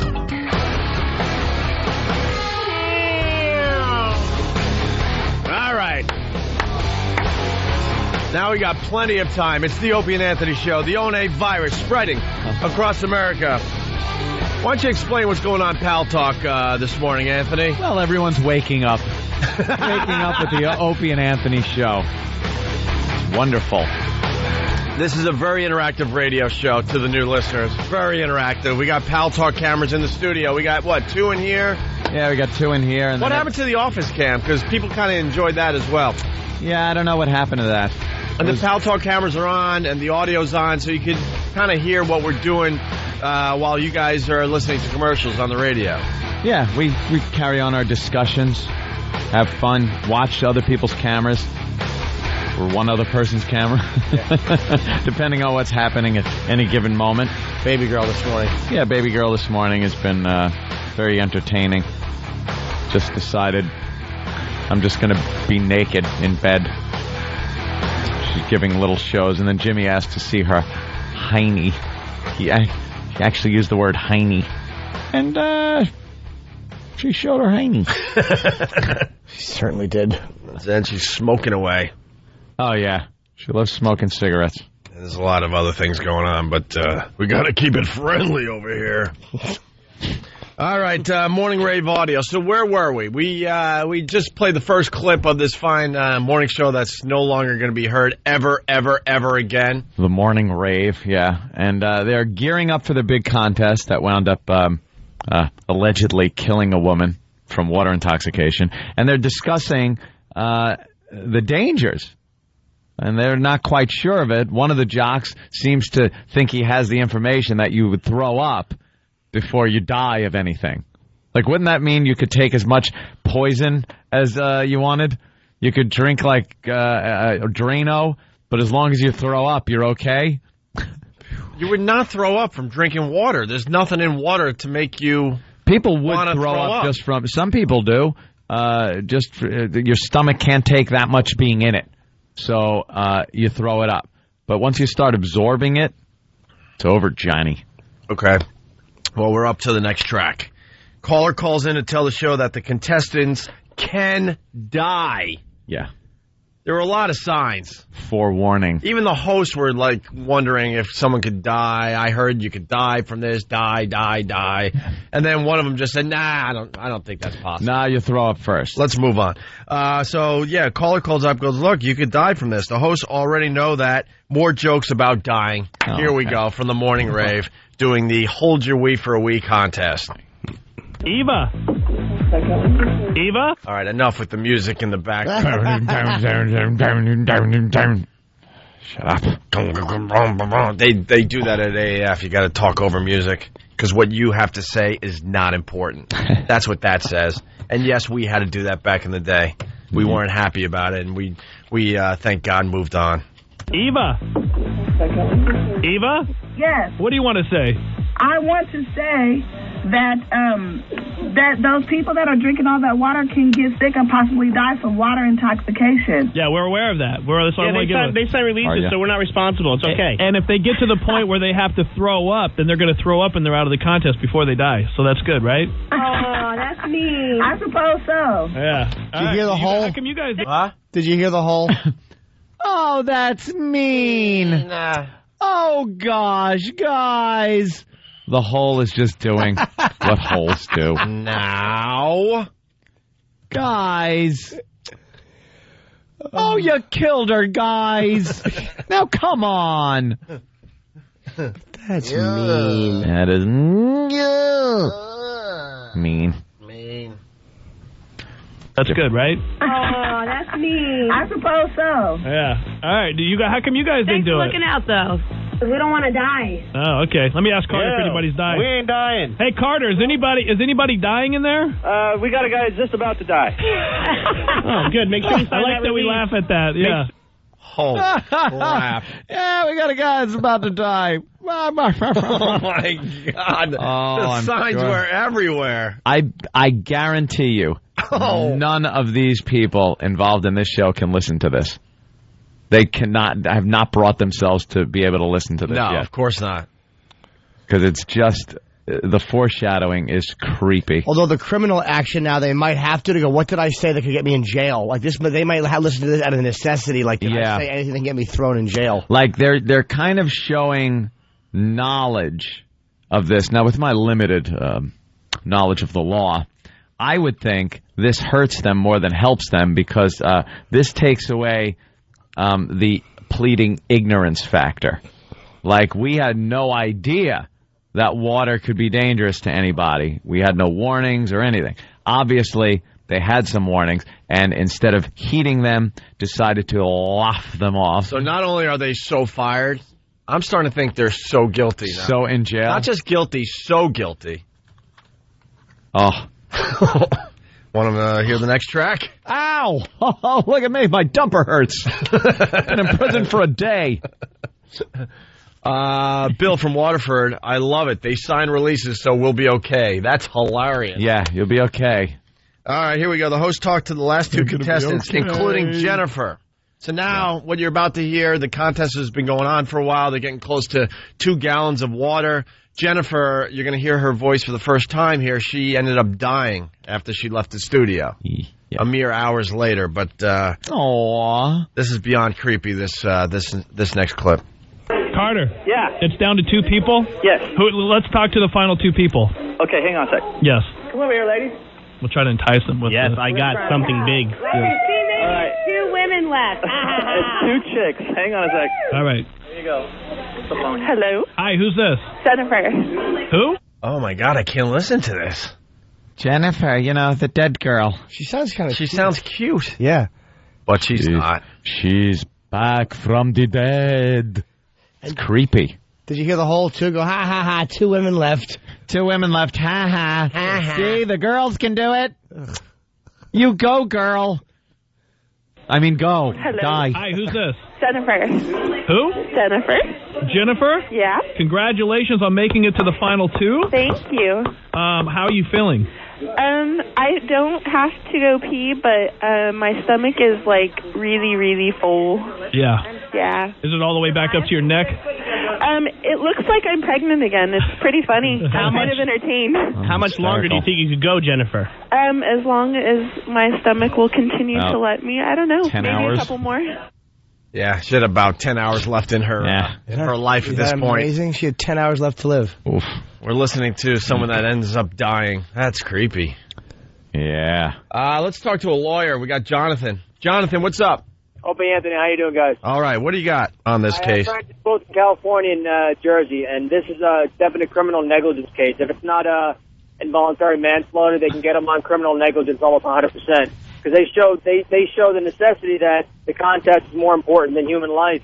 And since they have prior knowledge of it being a case that even if somebody had died of water intoxication, they signed a waiver, the waiver still wouldn't protect them because they know the consequences of, and especially in California, the precedent of death when it comes to it in the state. If somebody dies, regardless of a waiver or not, they're still held liable based on criminal negligence. Then what's the use of a waiver? Hello? Sorry, I didn't hear you. What's the use of a waiver then? Unfortunately, I'm not really sure what the hell was going on with them, but if their lawyers should have researched a little bit better, they'd realize that in California law, any kind of homicide or even manslaughter, there's nothing that can really even prevent it or stop anybody from being prosecuted as such. Yeah, there's no waiver for that. 20,000 waivers. No, definitely not. Okay. Even they can sign 20,000 waivers and have a pad full of lawyers, it still wouldn't stop them because the prosecution can get them on that negligence charge, which in turn can land them at least 10 to 15 years in jail minimum. I think waivers are if something happens that the person giving you the waiver really doesn't have anything to do with, or any negligence is involved, then you're protected. But the second you kind of boost it up by being negligent and stuff, then the people can file suit against you. Thank you. That's my legal knowledge. I watch Court TV occasionally. Trying to help out. All right, well, we get to hear more of Jennifer here in this next clip. The dead girl. The dead girl, yeah. They're trying to get her to drop out of the contest. So Yep. this now might save them. No, I don't think Why it has not? anything to do with them No? trying to get her to drop out to save her life. I think they're trying to get her to drop out because, the bit's running long. They just want to end this. And they have to get back to music. They want a winner. That's it. Who is this, Jennifer? This is Jennifer. Jennifer, what's Dead the girl. situation about Justin Timberlake tonight? I don't want to. I want the Wii. You do want the I was tempted. I was really, really tempted, and everyone's going to hate me forever. I got a pair of tickets. Yeah, they are. Yeah, they are. Yeah, they'll hate you. She sounds nice, too. I know. She really What a does. shame. It's all silly and fun.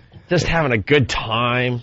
Having some water. Tee. She wants to be the talk of the office, Just remember all when you did silly that and fun. contest? Well, Tempted, and everyone's going to hate me forever. I got a pair of tickets, lower level. Justin Timberlake, 2007 Future Sex Love Show Live, Arco Arena tonight. And I will throw them away if you do not want to take them. Or Lucy. Take the tickets and live. We're not, trust me, we're not going to throw them and away. die. take the tickets. Take the tickets. Take 'em. Take them. I'm Take them. gonna have Take them. to Take them. say- Take them. Take them. God, Take this them. really sucks. Take them. No deal, no deal. No. If she just would have taken the ticket, no. she probably would have lived because she sounded okay at that point. Where's our time machine? And apparently after that, her not taking the tickets, they increased the size of the water bottles Really? and now made them drink even more water. Yeah, so if she would have taken the tickets, perhaps things would be a little different for them right now. Say no to the tickets, and you open the other curtain, and it's a satin pillow. Satin pillow, Grim Reaper standing there showing it like a game show, like the girls at the game show, how they show off the prizes. Yeah. It's a satin pillow. I'm going to have to say, God, this really sucks. No deal. No deal, no deal, no deal. Did you hear that? Wow. No deal. Wow. It was that close. Wow. It was that close. She was really thinking about it. She was too. thinking about it. That could have been the difference right there. Because she ended up drinking more water. Mm-hmm. She could have went right to the bathroom and got a lot of that water out of her. Would have been done deal. Just like that. She had a decision to make. Wouldn't have heard about it. And she wasn't sure. She was like, ooh, it was like kind of a toss-up for a while. In that moment, she will now, her kids will not have her at their graduation. She'll never see grandchildren. Yeah. In that moment. Split second, that was the fork in the road of life right there. One of the big ones. That was a big interchange. And just, you took the wrong one. Yeah, she would have went to a show and had fun, and that would have been it. Tony makes a great point in Cleveland. Tony. Hey, how's it going, guys? Hey, Tony. Hey, I guess me and Jennifer both have something in common. We'd rather die than see Justin Timberlake. All right. Doesn't say much for Justin Timberlake. Let's go to Steve in Boston. Is he another lawyer? Steve, what's up? You guys were asking about how the waiver helps or does not help. Yeah. The waiver's only going to help you if for a civil case. In other words, you can go ahead and have somebody sign a waiver saying, "Hey, I won't sue you," or "My family won't sue you" if something happens. But there's absolutely no way you can waive your way out of a criminal prosecution. Okay. That's how it makes sense. So what do you... Go ahead. Well, yeah, what do you think's going to happen to the morning show?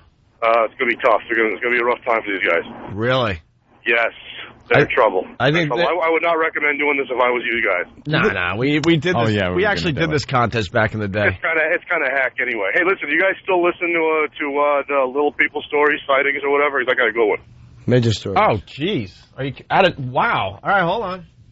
We don't like to do it in this fashion, but hold on. Got to find something here.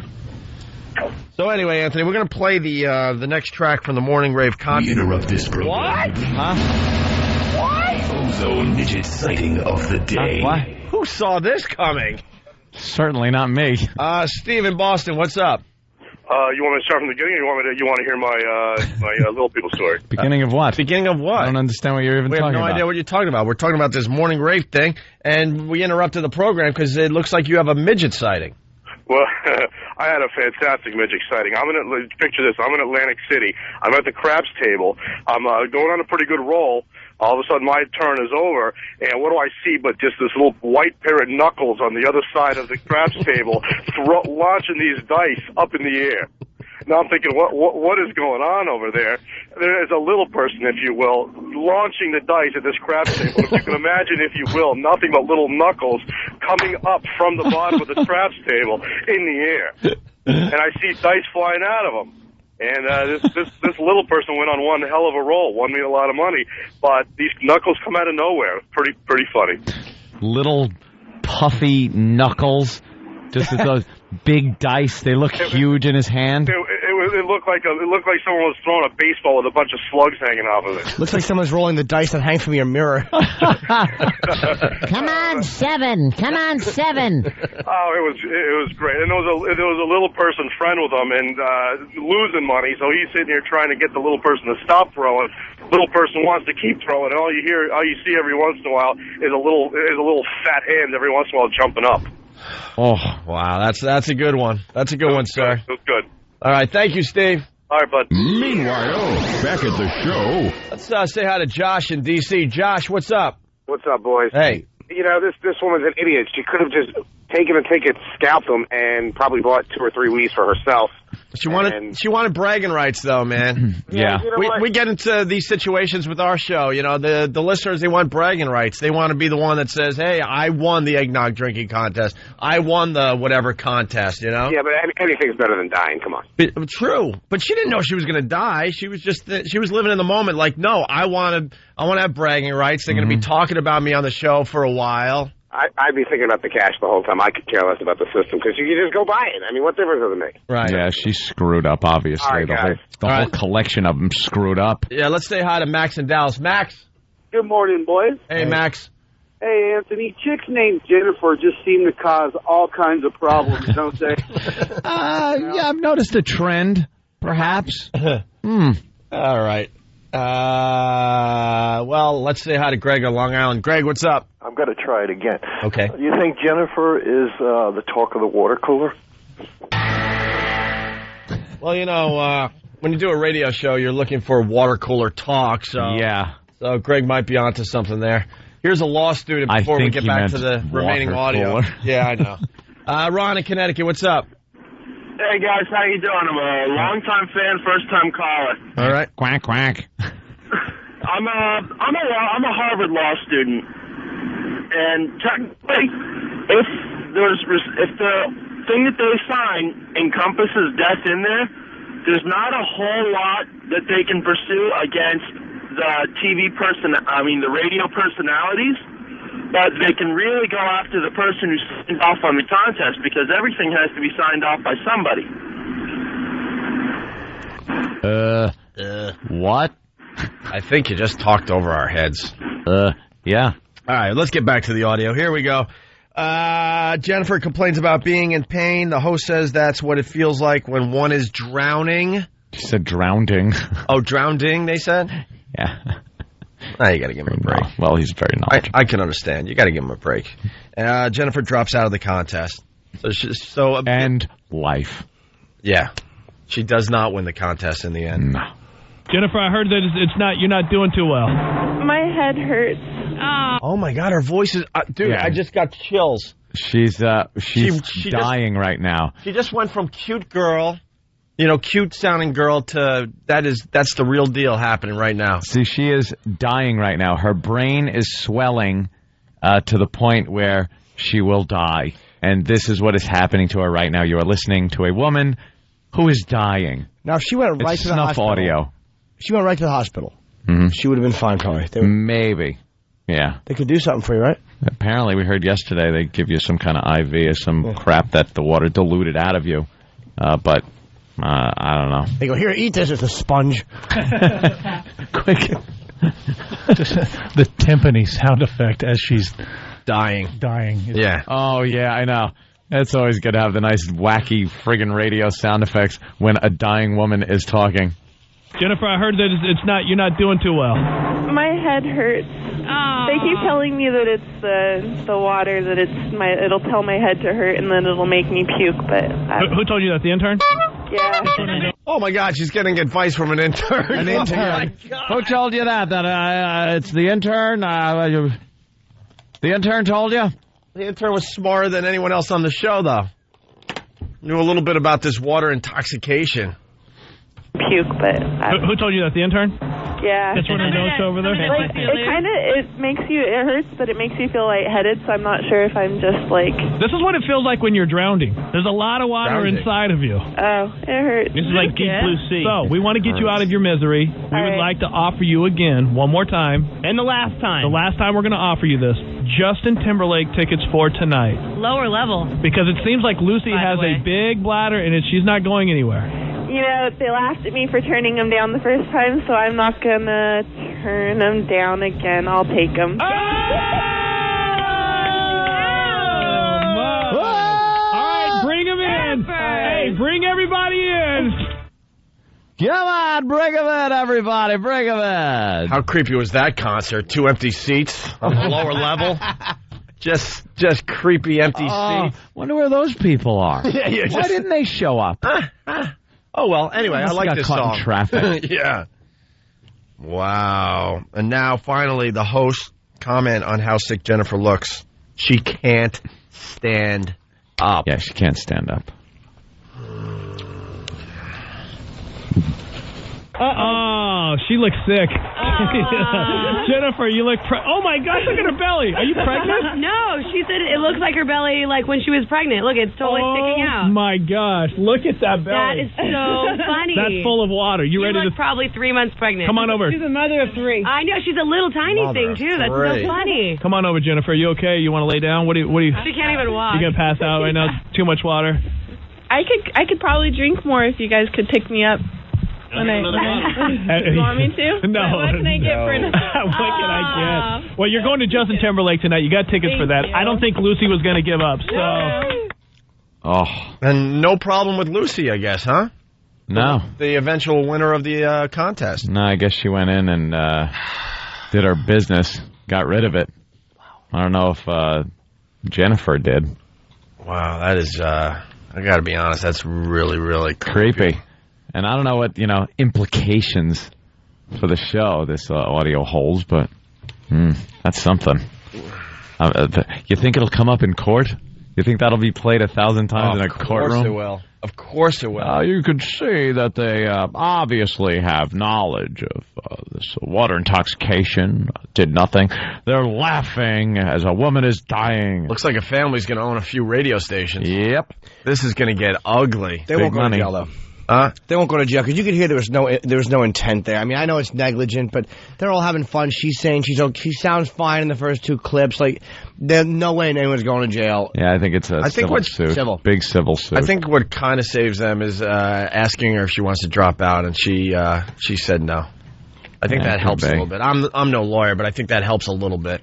Like, look, we offered. We said, look, you could leave right now. Only you know your body. Only you know what you could take. Here's some concert tickets. What do you say? And at that point, she said no. That's true, Frank, but I don't think this case is that cut and dry. There's not much else to say. That's there you go. This story has legs, and we've made the story. Because now they're talking about famous radio stunts. You said legs. I couldn't get the mic fast enough to go, no, you mean fins. Whatever. We made the Mercury News, famous radio stunts. We're under the death and churches category. Shock jocks Opie and Anthony were fired in 1998 from Boston. We were. For an April Fool's prank, in which they alleged that Mayor Thomas Menino had died in a car crash. In August 2002, they were fired from New York's NEW for a stunt involving a couple allegedly having sex in the vestibule of St. Patrick's Cathedral. Why I never. The duo is back on the air, both on XM satellite radio and CBS radio. Shut up. All right, well, I guess a lot of calls coming in now. Let's say hi to Tom in Jersey. Tom, what's up? Hey, guys, yikes. Just want to congratulate you on broadcasting your first snuff film. Well, how did it feel? Yeah. How did it feel listening to her voice? Not good. Whew. Yeah, that's creepy. Yep. I mean, that's eerie. There, fellas. I don't know exactly, but she died less than 10 hours later, right? I think 5 hours later. 5 hours later? Yeah, I went home. Did she die in her sleep? Laid down, and I don't think you have a choice. I think, you just kind of nodded out. Her brain got all swollen, and she just nodded out. That was it. A lot of people saying she was an adult. She knew what she was doing. And here's a doctor. We'll end with this. Mike in Jersey. Mike, Hey, what's guys, up? how you doing? Hey. Listen, you guys were talking about basically how they could have prevented this. Real easy. If she had gotten to a doctor, gotten to a hospital right after that show, she would have been fine. They put an IV with salt concentrated more than that's in your blood, pulls the water out of your brain, you're good to go. Simple as that? It's simple as that. Anyway, one more thing. Yeah, why wouldn't she go to the hospital? Doctor. Why doesn't he say saline? You think? Yeah, I could have just said saline. Yes, Anthony. I forgot Professor Anthony was on the line. Well, he was trying to dumb it down for him. No, it just makes me think he's not a doctor, and he would just say that to get on the air. Are you a doctor, Mike? Be honest. I am. I'm actually in training to become a urologist. Ew. Yeah, it was right. You like feeling? You see, Jimmy, some people go in this direction. They're fixated on certain things. I always found that you just gargle and make a diagnosis. All right, Mike, thank you. Only you've seen what I've seen. Hey, one more thing, you guys. Yeah. I'm going to have to invoke the R. Kelly defense here. She, maybe should have researched this on her own before she went into a contest drinking tons of water. Similar to what I mean by R. Kelly is... Well, the scary part is when you participate in some of these contests, you think the radio hosts are experts, and you just assume they did all the research. Don't assume that ever. Kind of with our Sex for Sam thing, if you look at it now, how ridiculous was that? Who in their right mind would agree to that contest? Yeah. But you're just Joe Listener going, they must have done all their research. Oh, sure, we'll have sex all over the city, and I'm sure it won't be a problem. They obviously talked to the authorities. Yeah, and it the can't police. be illegal. They talked to the lawyers. They ran it past the lawyers. Oops. I guess we should announce that, we're just dummies. Yeah. We're just dummies trying to get ratings up, that's all. And by us, we mean all radio people. Yeah, we're not experts in anything. It's time to admit that. We have a mic. Just because it's coming out of some electronic device that's in front of you doesn't mean we know what we're talking about. Right. We're stupid. Hey, E-Rock, any communique from one of the members of the Morning Rave that they're thinking about coming on our show? Nothing yet. Nothing yet. That means they're... I'd like to hear from them. They're lawyering up. How about Fester, at least? Can we get we Fester need or Fester. Carter? What about Fester? Yeah, all right, well... Get Carter. They're lawyering up, and they're not going to be talking anytime soon. But if they do, I think we have a shot at them. Yeah.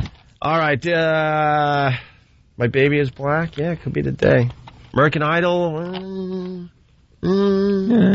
Same old crap from the night before. It's kind of cool, though. They had some really, really bad people. All right, we'll figure out what we're going to do next. It's the Opie and Anthony Show.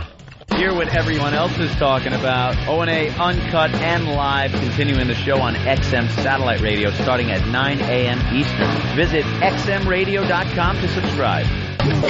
It's the Opie and Anthony Show. The virus is spreading. Opie and Anthony! We're back with the Opie and Anthony Show. Good morning, Buffalo. Oh, Buffalo. How many people are like just, what? Looking at their radios. Yes. Good morning, Buffalo. Hi, Buffalo. They know how to support a radio show. They certainly do. They know what's going on. They're telling friends. They're spreading the virus in Buffalo. Kicking ass in Buffalo. Totally. Thank you so much. Yeah, because, they moved some shows around up there in Buffalo. We moved into Shred and Reagan's slot, and we're like, oh, boy. They can revolt easily.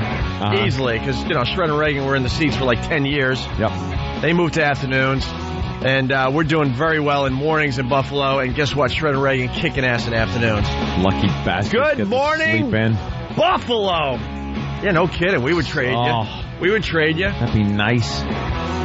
We'll take the afternoon slot again. No worries there. Imagine what it would be like to be like doing morning radio for years and then you do afternoons where it's like, oh my God, this is what a life is like?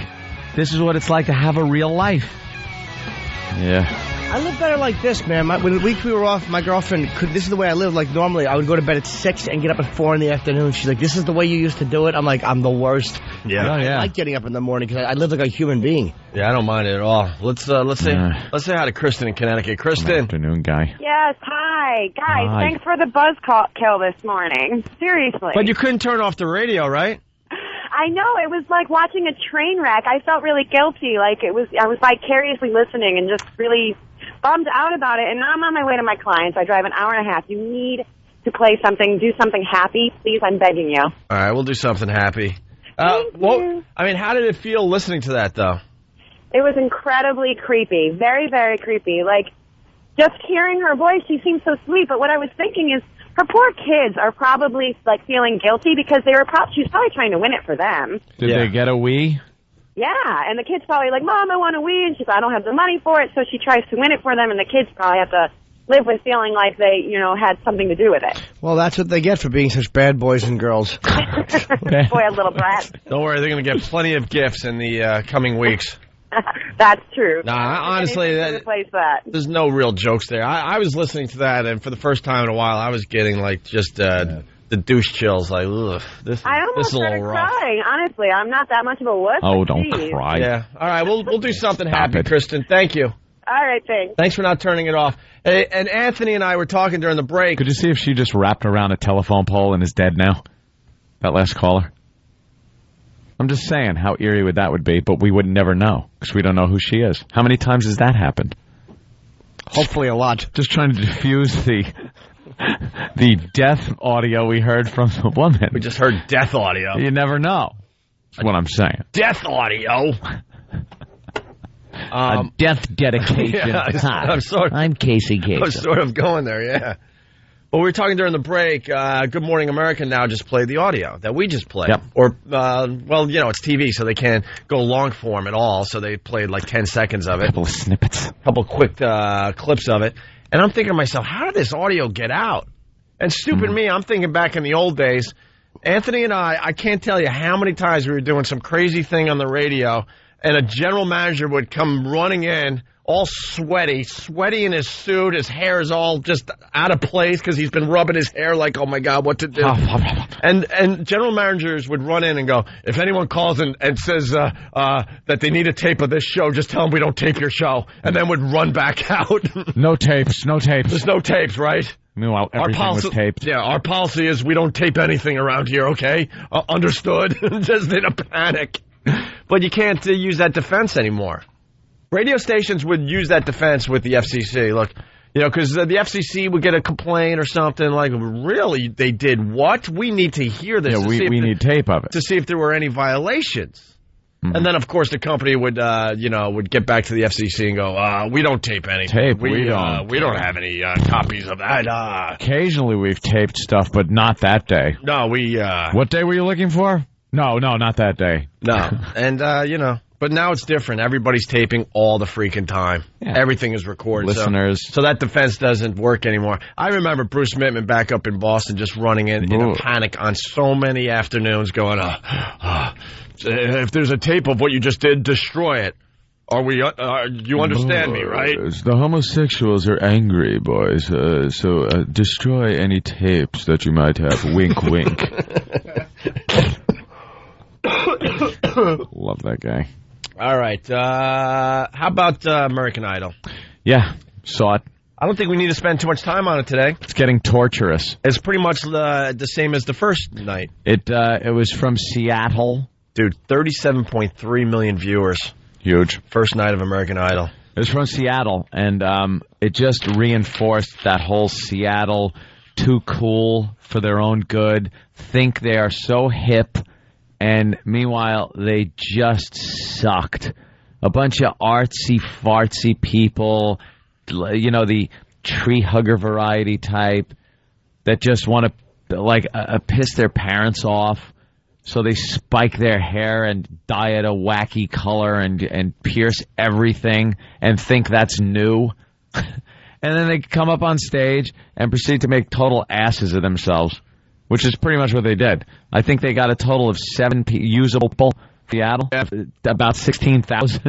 Even the bad singers weren't really good enough to really fun. It was full of red singers and retarded people. There seems to be a lot of retarded people in Seattle. Really, there's something wrong with them, mental, physically. They're getting too much water. Is that what it is? It's a rainy city. It is really. I'm making a rain joke. The first day was rain. The first day they had the auditions, it was raining.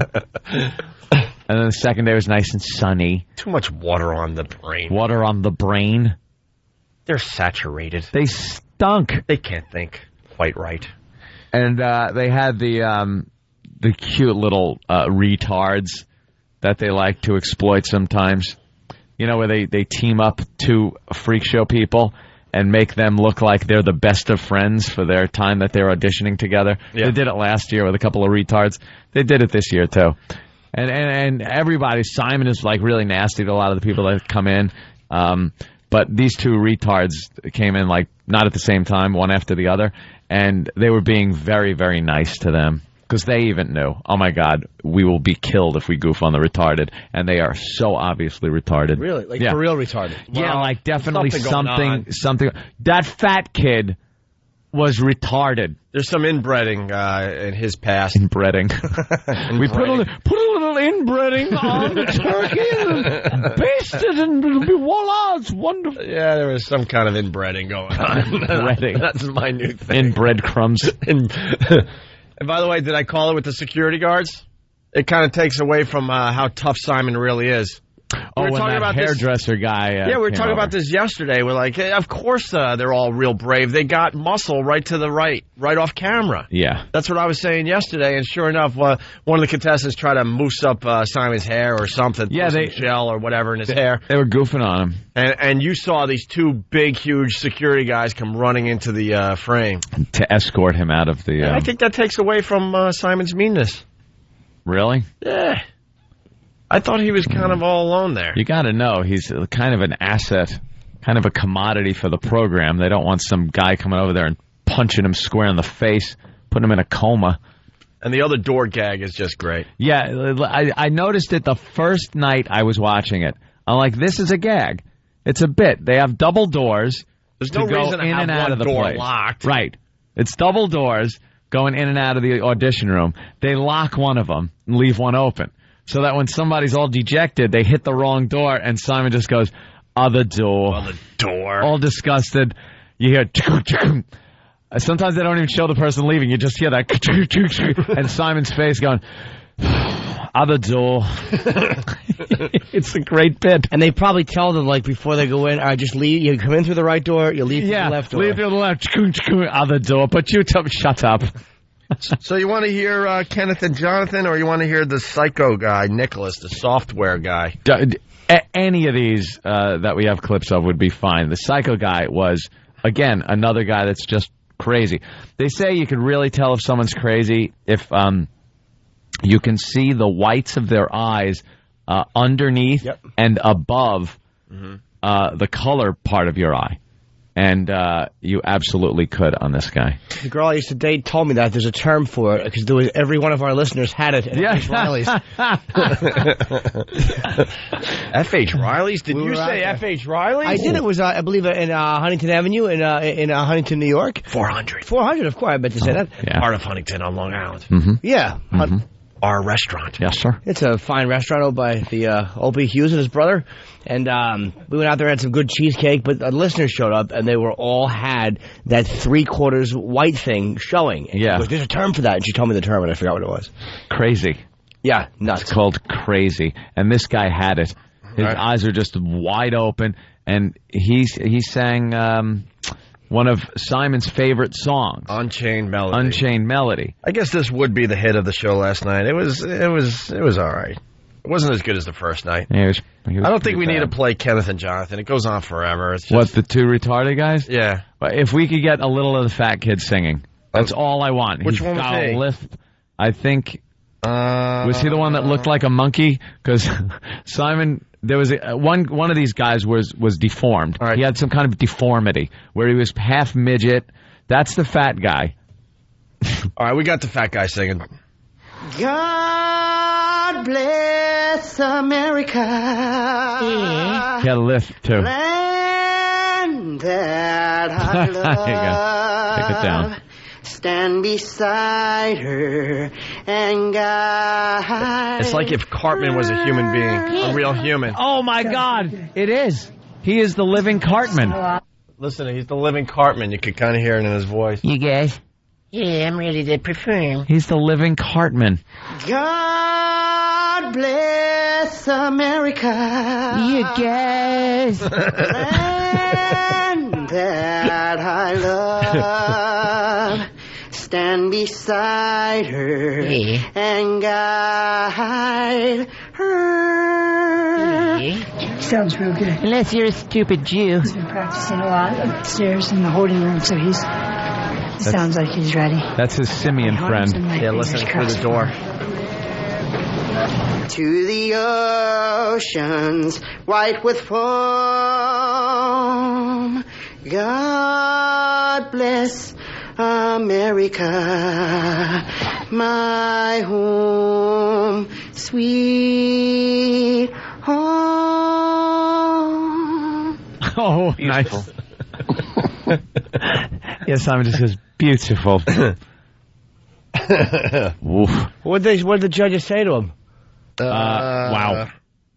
It was they were being nice to him. They really were overly nice to this kid because he had some type of mental problems. Do we have more of his singing? Because I think he sang another song. Yeah, well, they weren't sure if he was going to go to Hollywood or not. Yeah. So they said, hey, you got to sing another one. So I believe it was Styx. Yeah. Come Sail Away. Styx. Yeah.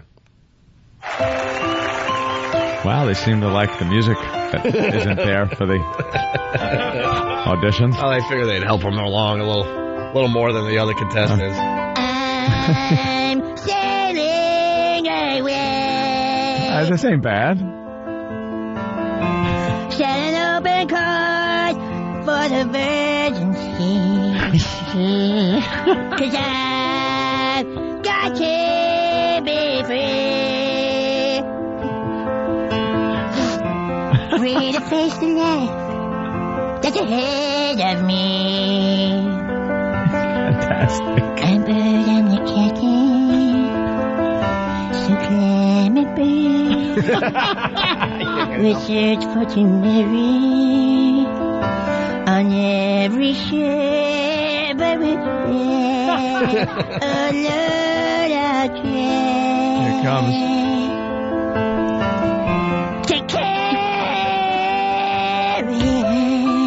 Must have hurt so bad have to sing like that. Okay, there you go. A little taste. I mean, it goes on for 6 minutes. Oh, trust me, I would love to listen to the crazy whole thing long. right now. Hey, Carrie from New York, actually Jersey, knows the term for the white eyes thing. Carrie, what's up? Hi. Hey, Carrie. Hi. I'm not sure that this is the same thing we're talking about, but there's a book about it. That's called San Picu. You know what language that comes from? Maybe French. San what? San Picu. Yeah, I think it is right. What? San Picu or something? I forget what it is. Yeah, when you can see the white around the color part. Like they said that about the Runaway Bride. Remember the Runaway Bride? Right. You could see the white surrounding the color part of her eyes. But, yeah, that just rang a bell. It's a book. It's like from Getting your the 60s. medical knowledge. Why does that mean you're nuts? Runaway Bride. It just means you don't have, proper eyelids. Maybe because your psychos always open their eyes a certain amount, or maybe that's just nature's way of letting the rest of us know you're an ass. Yeah, but you would get tired trying to keep your eyes open that long. But you can always tell a googly-eyed kook, like someone whose eyes are always bugged out wide, is normally a problem. There's never a subtle, gentle person with their eyes bugged out like that. No. All right, let's go to Mike in Jersey. Mike, what's up? Mike. What's going on, gentlemen? Do you have the clip of Simon telling the kid with Agent Orange that he looked like a monkey or a lemur or something like that? Yeah, he said he looked like a bush baby. But he was trying to, I think he did look like a lemur or something. All right, you want to hear that? He had some kind of physical deformity. All right, yeah, so that other guy, his friend with the googly eyes, performed, and then I guess this is what Simon had to say. I hope this is the right track. Well, Simon said that my dancing was horrendous, my singing was terrible, and he compared me to a monkey. Okay, so you've gone, you didn't make it. All right, so that's after he left. Yeah. I got to find it. Hold on a minute. He was really bad, but again, they were nice to him because he was deformed. Kenneth, you and I need to have a conversation, I think. First of all, you are aware this is a singing competition. Yeah. Right, so why do you think you could win? Because I have a good voice, and I believe that I am the next American Idol. In fact, I know I am. Right, well, you look a little odd. Your dancing is terrible. The singing was horrendous. And you look like one of those creatures that live in the jungle with those massive eyes. What are they called? Bush baby. You are sick. Simon, you're crazy. Simon. No, Randy, it's okay. No, but I'm Randy, just it's okay. Paul, it's okay. Simon, you're going to say what you're going to say. But you know what? Yep. That's your opinion. You're entitled to But it. it's a pretty good opinion. Yeah, it really is a pretty good opinion in the end. And his opinion, whether you like him or hate him, it's a pretty good opinion. And his opinion is pretty much what makes or breaks you. Yeah. Yeah. Let's say hi to Kirk in Jersey. Kirk. Yes. Yeah. Hey, this kid was the spitting image of Gollum from Lord of the Rings. That's it. That's it. Looked like Gollum. There you go. That's what your defense is, though, when you have no answer to somebody. Like, that's your opinion. It is your opinion. Well, let me tell you, buddy boy. Pally. All right, this is what they said of the fat kid. Are we going back to this? All right. Yeah, the fat kid. A little. Jimmy asked, what did they say? Yeah, after that God Bless America thing. Live action Cartman. Look, Jonathan, you're a nice guy, right? I like you. But this is not the career path for you. It's a no. Okay. Thank you, Jonathan. Thanks for coming out, dude. Always believe in yourself because you'll make it through with something. The right door. All right. And then they play the music and then have them walk off together. Two freaks of nature. East paste. I think we have time to do Psycho Nicholas. I think this was the highlight of the show. This guy was very creepy, uncomfortable in his own skin, doesn't really know how to socialize. He does software and has no business, obviously, trying out for American Idol. A real creep. What is it about yourself that makes you the next American Idol? I am a leader. You're a leader. Yes, I can project myself real well. I can Army of none. L-I-T-E-R. Choir situations that I've been in before, I've been kind of the leader voice of choirs that I've been in. And how old are you?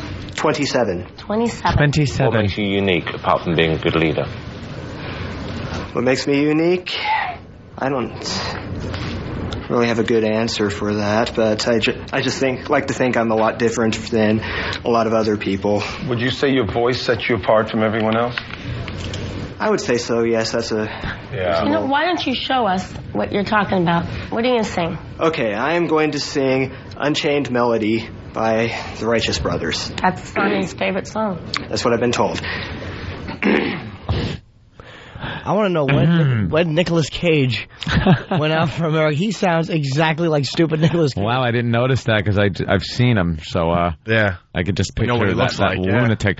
But you hear, he's all Dry pasty mouth and can't talk. Yeesh. Well, this is what he sang. Listen to this. Oh, my love, oh, my darling, I hunger for your touch and all and lonely time and time goes by so wait for the good part. Oh yeah. And time can do so There's a big payoff coming up. much. Are you still mine? I need your love. I need your love. I need your love. Godspeed your love to me, to me. Lonely rivers run to the sea, to the sea, to the open arms of the sea. He's feeling comfy. Wait for me. I'll be coming home. Wait for me. Oh, oh, my love. Oh, my darling. I hunger for your touch alone. And lonely tonight. Thank Thank you, Nicholas. They let him go because they know he was just making an ass of himself. Yeah. Stephen from Bayshore, that sounded more like unbrained melody. Yeah.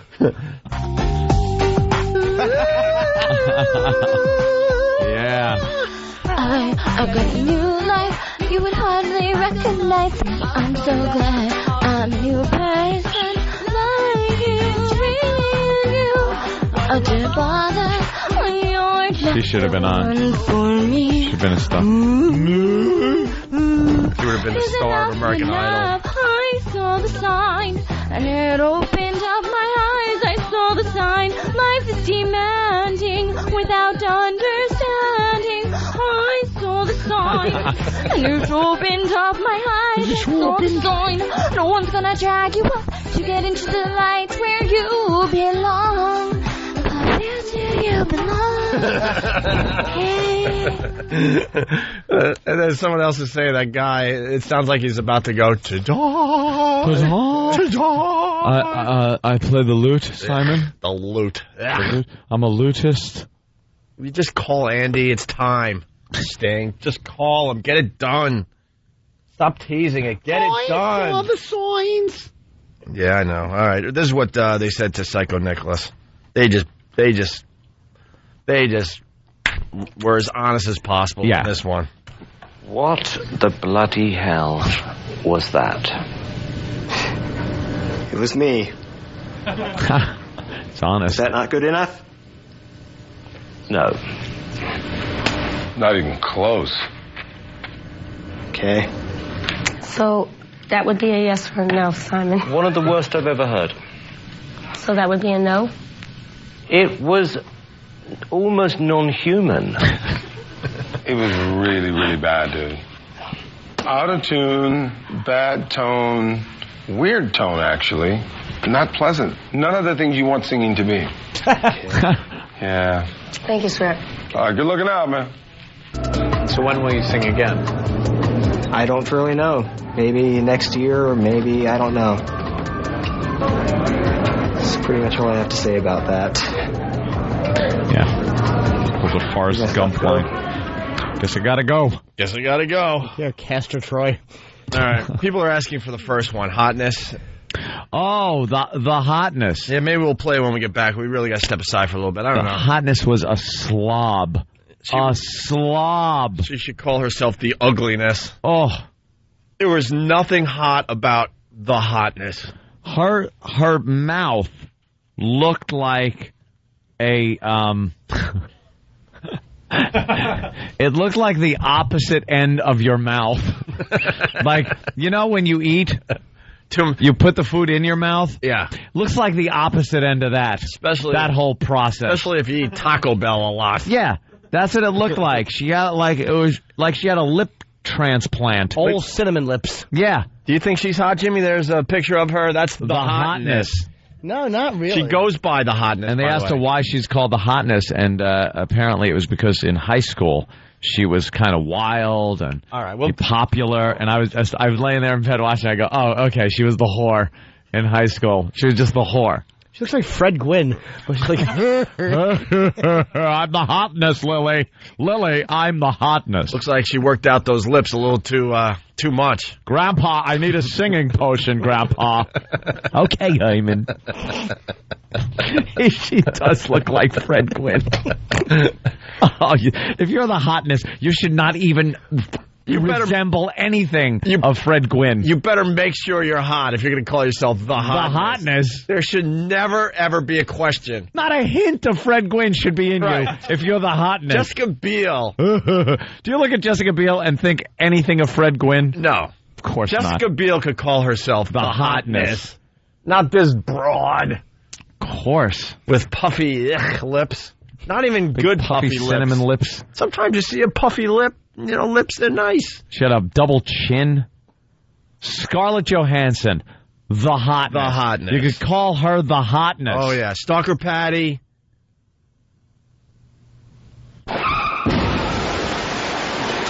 Exactly. All right, we'll give you a taste of the hotness. What's going on, Jennifer? Not a lot. Ready to get my sang on. You know you Get my sang on. By the way, listen very closely. They did something a little different with the hotness here. Yeah? Yeah. Little different. They ended her audition a little differently. What's going on, Jennifer?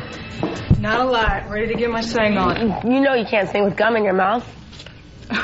Oh, gum. Can I throw this away somewhere? Stick it on Taylor's face or something. No, it's cool. I got it. I got it. No, it's cool. I got it. Today, I'm going to be singing Tenderoni. I Want Your Love. Okay. Baby, I think of you. I think of you a million times a day. Baby, I cannot get you outside my head. And baby, I'm crazy, and it's always about you. All that I know is I belong to you. Oh, baby, I want your love.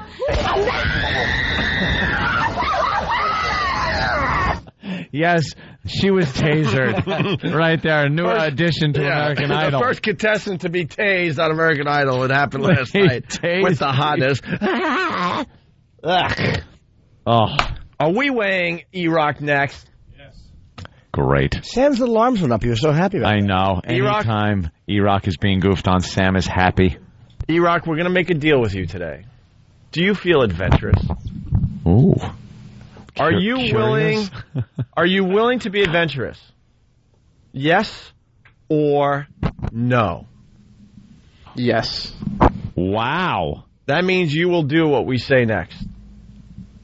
Yes or no? You won't die. Drink 2 gallons of water. No, you won't die. And you won't be naked. Yes Well, that's it. or no? Yes. He said yes. Wow. Montage! We weigh E-Rock next. It's the Opie and Anthony Show, and he said he would be adventurous. It's the Opie and Anthony Show. The Opie and Anthony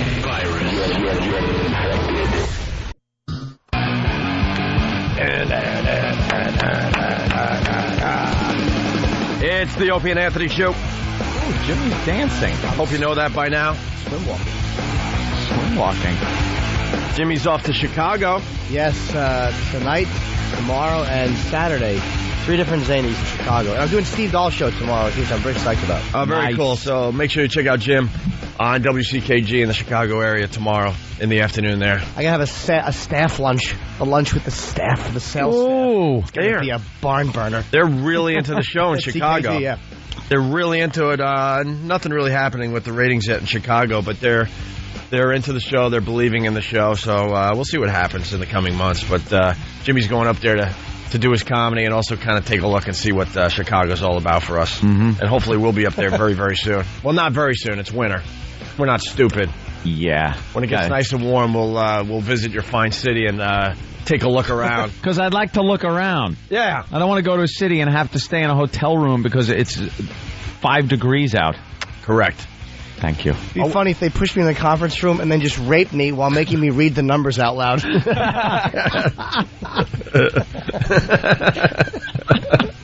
This is what you're doing to us.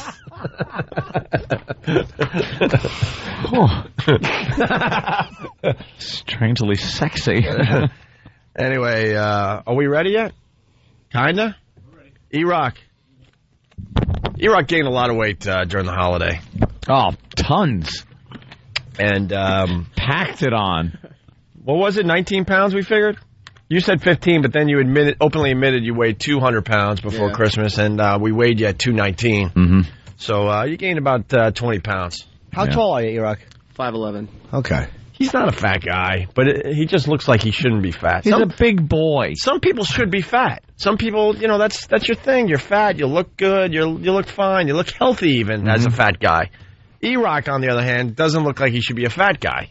Or even a little bit chubby. Because he's not muscular. Like, he has the body consistency of a cyst. Danny, are you ready? It's what they call doughy. And before the break, you did say that you're going to be adventurous for the show today, right? Mm-hmm. Not knowing what we had planned for you, right? No. Well, basically, Rock, we're not weighing you today. Or maybe we will later. I don't know. Because it's obvious he's losing the weight. What we have decided instead, Danny, if you will, come on in. It's Danny, everyone. representing the staff of the Opie and Anthony show. Oh no! Where did Danny get that? I think one of the interns brought it in, right? One of the new guys? His closet. Oh, hold on. There you go. No, a faithful listener helped us out with this one. He came by with this? Yeah, he dropped it off this morning. Danny, because it is radio, what are you holding up? This is a lovely pink bunny suit. Is that from a shining prop auction? Hope it's been washed. It's a pink, yes, bunny costume, complete with mask, little bunny hat, and booties. And booties. It's got little ears on the little bunny hat. It looks like a Christmas story. Yeah. When he gets his little bunny suit for Christmas morning and opens up his presents. Little pink mittens. It's pink mittens. What is that for? That's the booty. The booty. Yeah. So, E-Rock, this is what's going to happen. Yeah, you're going to put on the pink bunny suit, and you're going to do Chubby Bunny today. We got marshmallows. Marshmallows. Hurry up, we're running out of time. And you will wear the pink bunny suit as we walk over to XM And today. don't choke to death in the bunny suit. Although it would be hysterically funny, it would be so ironic. Yeah. As E-Rock puts the pink bunny suit on and gets ready to do Chubby Bunny. Of course, we're taping this. The video will be up on opieandanthony.com. All our videos are up on opieandanthony.com. Yeah, a lot of people say, hey, what are you doing? This is visual. We can't see the bunny suit on the radio. Hey, Larry King, you have a computer, right? We put all these videos up on various websites. They always end up on YouTube. Unlike Larry King, right? The rest of America knows exactly how to use We know the internet. About technology. My girlfriend said I should make phone calls with a BlackBerry, but I got juice all over my face. I'm a blithering old fool. E-Rock, you gotta hurry. We're running out of time here. Why'd you sniff it and make a face, Eric? Smells. Like what? What does it smell like? Uh-oh. It smells like an attic. It's like old and musty smell. Well, it's not like it's getting a lot of use. Grandma. It's not many uses for a pink bunny suit. Once a year it comes out, the Easter bunny thing. And that isn't even like, no one does that anymore. Anthony, as E-Rock puts on the pink bunny suit, we got your CSI, David Caruso, line of the day. All right. Or a few of them, actually. I love it. Here's today's batch. What about witness statements? So far, just a lot of confusion. Jury only had 1 week before deliberations. No need now. The verdict is in. No need now. The verdict is in. Right, so where's the... skip that one? Why? We've heard it? Okay. We'll go to this one. I can't remember anything. Okay. Listen, I don't want you to worry about it, all right? Mr. Coleman, because I'll be your memory. Boy. All right. Oh. Another one. Gang shootings usually go down on the streets in their own territories. This time, it was in a public place. So they brought the war to us. Now we are going to take it to them. It's like an SNL parody sketch. Yeah. That is not really an actor acting on the #1 rated show. Now everyone is onto this. Obviously, the video on YouTube, forget about it. It's huge. getting viewed like crazy. But I'm surprised it took so long for everyone to realize what was going on with this guy. Yeah. He had a ride along. 4 or 5 babysitting service. You asked me. Civilians should be in a patrol car. Frank, where is Patrick now? Well, I don't know. He's missing from the scene. Maybe he took off. Or maybe he got taken for a ride. All right, enough. We could go on with the CSI David Caruso thing, but E-Rock is in the pink bunny suit. You look like an adult baby. You look like an adult baby. You look like a plushie, yeah. Oh, is this creepy? We actually got that from Michael Devlin's basement. Michael Devlin bit. Yeah, you really, wow. What a creep. Oh, my God, look at it. I didn't look at his whole... Look at his face. Yeah, it's kind of like a bunny mask. You kind of really fit that. You got the perfect face for the pink bunny suit.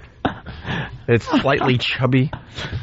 Oh, you are a chubby bunny. All right, listen, we only got a couple minutes left on this side of the Opie and Anthony show before we walk over to XM, so it's time for Chubby Bunny with with E-Rock. Please don't choke. I need this gig. It's what they do at county fairs and Girl Scout meetings. You put a marshmallow in your mouth and you say Chubby Bunny, and then you put another marshmallow in your mouth and you say Chubby Bunny. You do not swallow the marshmallows. Mushroom.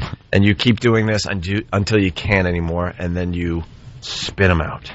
What is the record? What is the O&A record, by the way? 20. By you, right? Yeah. All right. He's got the current record. But it's the Pal Talkers can see this?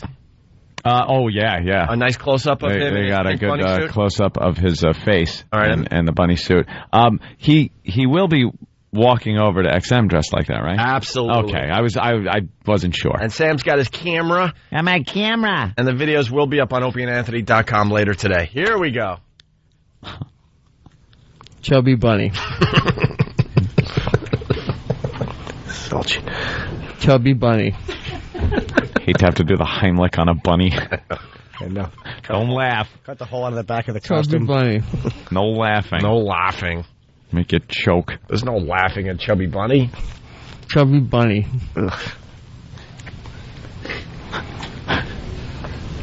Chubby Bunny. It's 5, you goose egg. Chubby Bunny.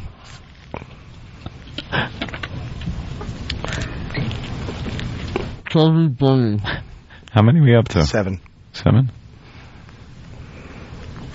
Chubby Bunny. People want to cut off his feet for good luck. Don't laugh. Stop it. No laughing. Chubby Bunny.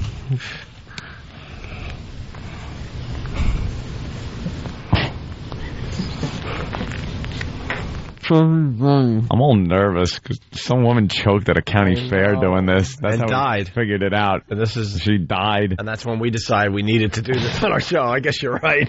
Yeah, just, Hey, we got quite an audience, though. who wouldn't want to see this? We'd have to snake his throat out with Travis. How many are we up to? Anyone counting? No. Are they counting on Pal Talk? Stop laughing. I think they're 10. I think this ain't. No, someone else just said 12. What? 2. I give him 2. All right, he'll give us the count. He's keeping track. Uh-oh.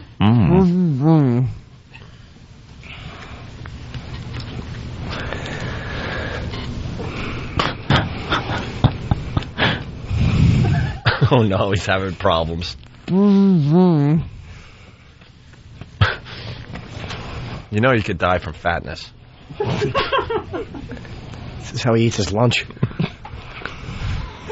Uh-oh. Problem? Oh, God.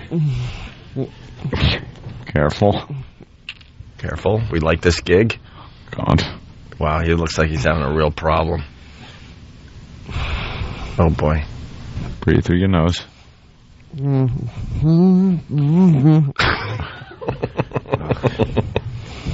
don't want the slippery ones to slip back and Yeah. Who else is over really his nervous right now? His epiglottis and just like... Who else is really nervous right now? I'm nervous / turned on. All right, spit it out, you ass. Spit it out, He's saying no. He said no. We got it on camera. Oh, yeah. We're gonna... We know how well that works. Oh! Get rid of it. Oh, God, it came out in a big lump. He got it out? All right. Yeah. And that's how we end the show today. E-Rock in a pink bunny suit. How many? Doing Chubby Bunny for the Opie and Anthony show. The video will be up on opieandanthony.com. How many, E-Rock?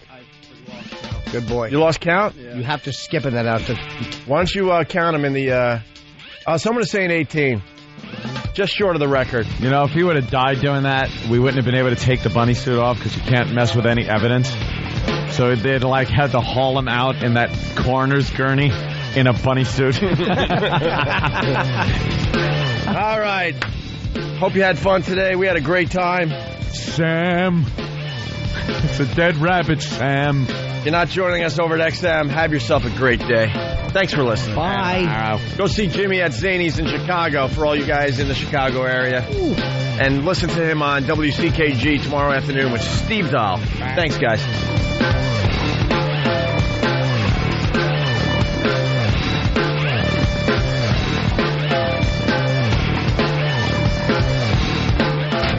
It's the Opie and Anthony Show. Hey, what's up? This is Bill Burr. Just letting you know I'm going to be at the Improv in Washington, D.C., District of Columbia, January 18th through the 21st. You can call 202-296-7008 for tickets or go to improvclubs.com. Thank you. Relax. Get busy with the facts. No zodiacs or almanacs. No maniacs. Polyester slack. Opie and Anthony are taking a break from the XM walkover today because it's too fucking cold. You can still join the crew of the Opie and Anthony Show for the walk to XM, but we're just not going to broadcast it. Sit back, relax, and enjoy this classic moment from the O&A archives. What's the temperature today? 50 below my asshole.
They are the most vile, despicable human beings in the country. Creeps, ankle biter. Obviously, the strength is their ability to turn mistruth into something people would believe. Wow, how long is this guy going to continue to babble and say nothing? All day long. Shut up. All right, here we go.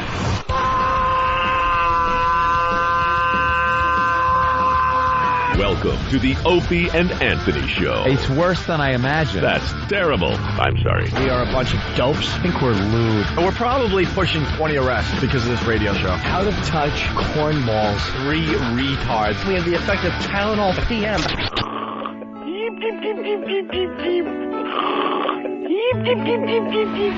Opie. You know I could have been a model. Anthony. I'm gay. James Norton. I like yogurt. Robert Reed.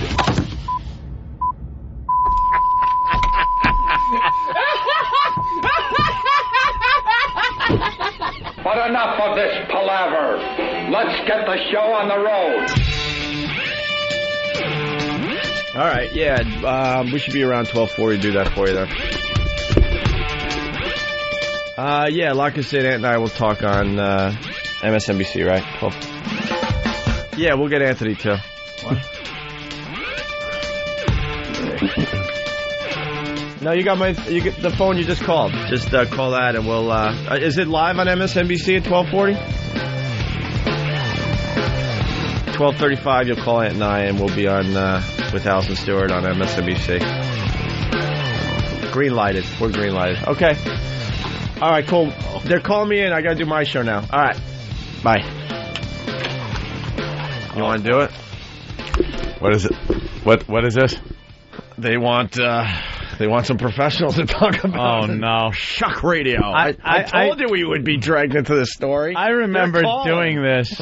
Not doing this. I remember being part of this, watching at home right. as other people commented on my career, right, and being really pissed off about it. Well, now it's our turn. It's our turn. What they did was wrong. I am outraged. Let me get my I'm outraged. I'm outraged. This show should never be allowed to do radio ever again. This has put a black mark on radio. Right. You know, when Marconi first invented the radio. I told you.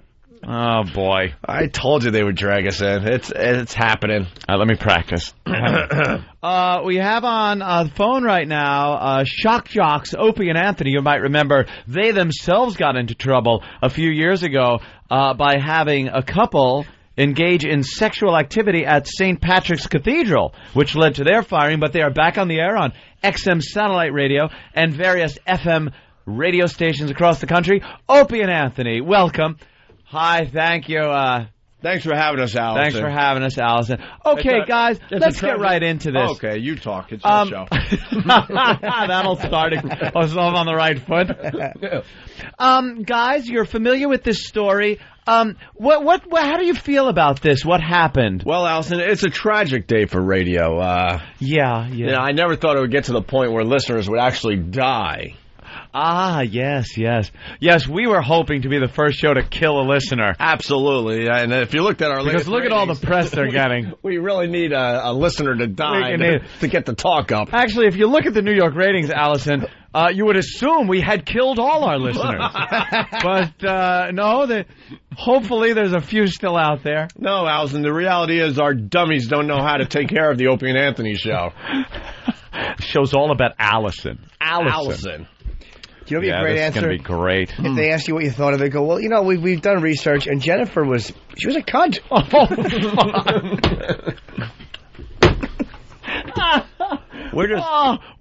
We've lost the feed. But with no rancor at all, no anger, just gentle. Just say it as a matter of fact. Yeah.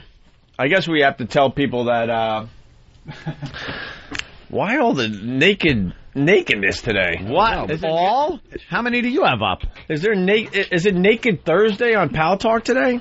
I got one. I usually pop up. I usually make sure our cams are all up first. No, today I was like popping up a couple of other cams first. Someone is saying we need to say, needless to say, needless to say, needless to say. Needless to say. Oh, dude, you got to get some phrases in. That's what you guys got to do. All right.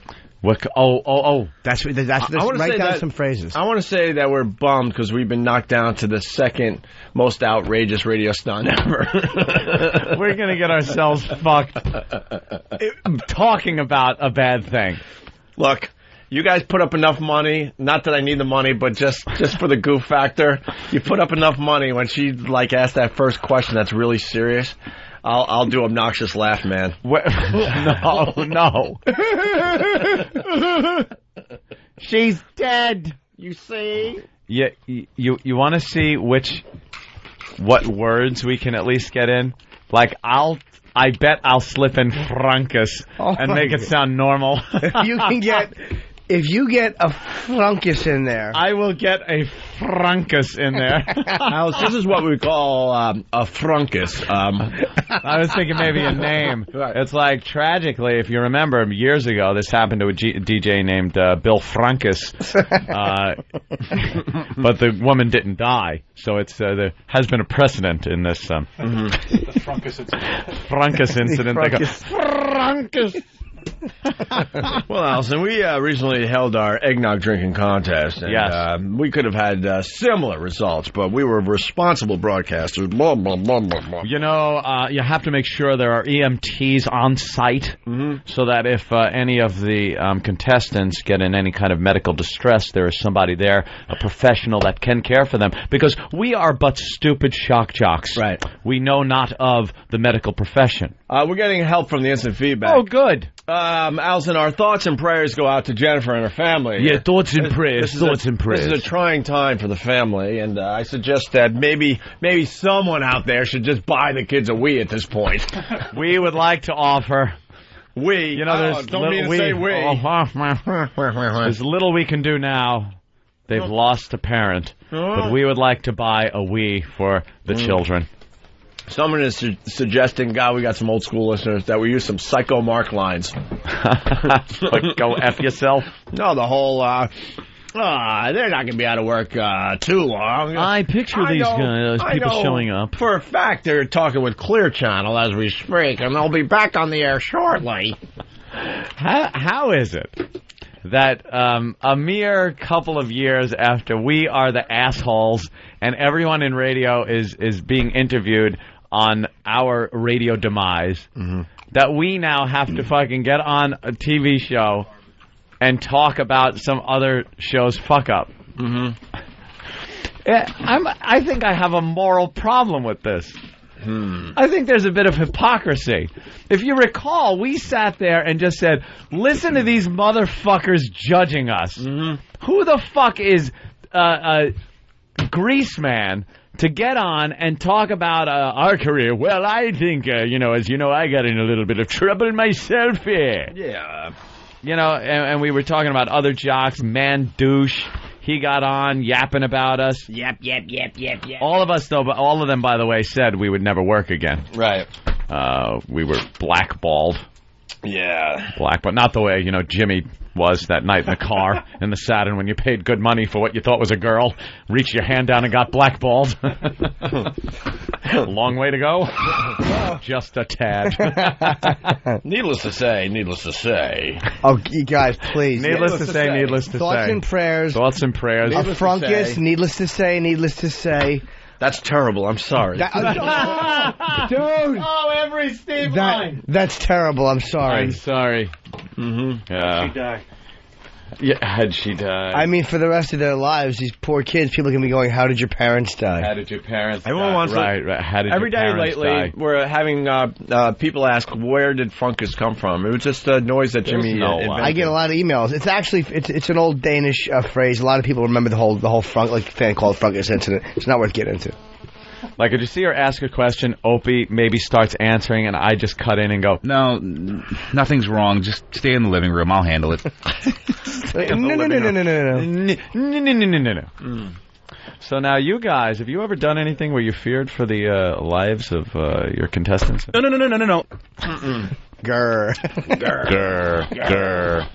How would you feel if you did do something like this? That's terrible. I'm sorry. Sorry. It really is terrible. So, terrible. I'm sorry. Oh, my God. Please say that.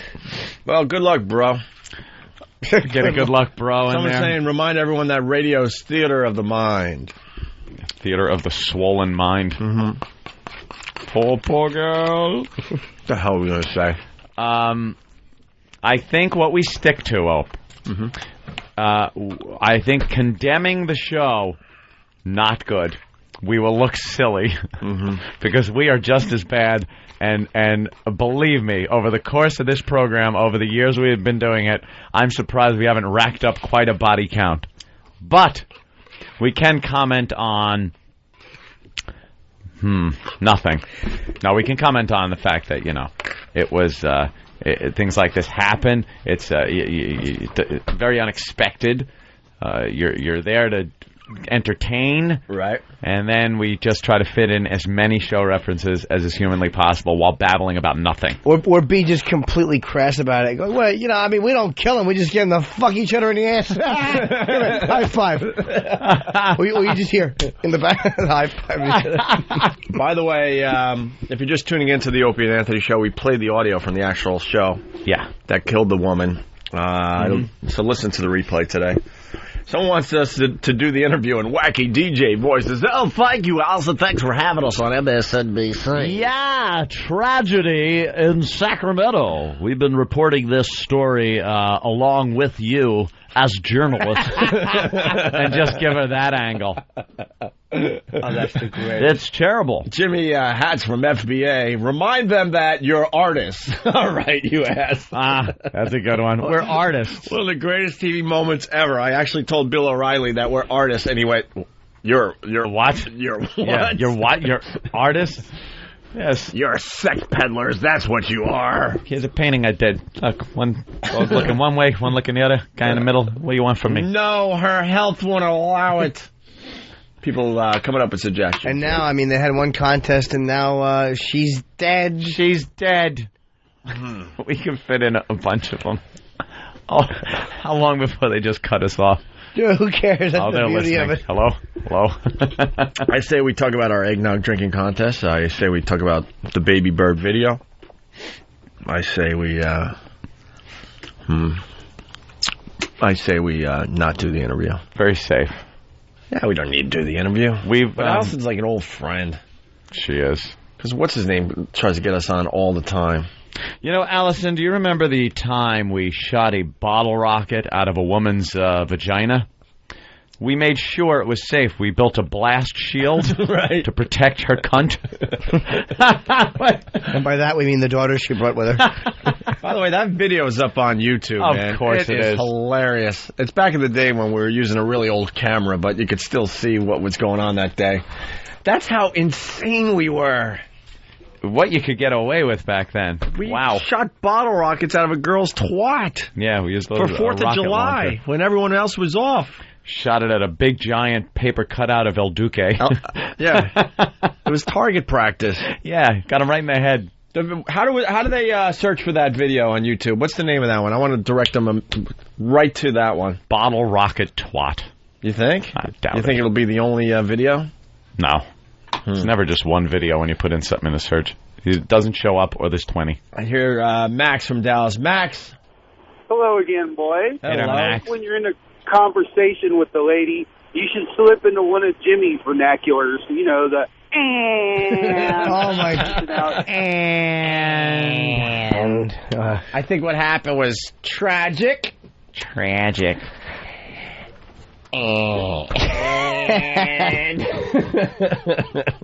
And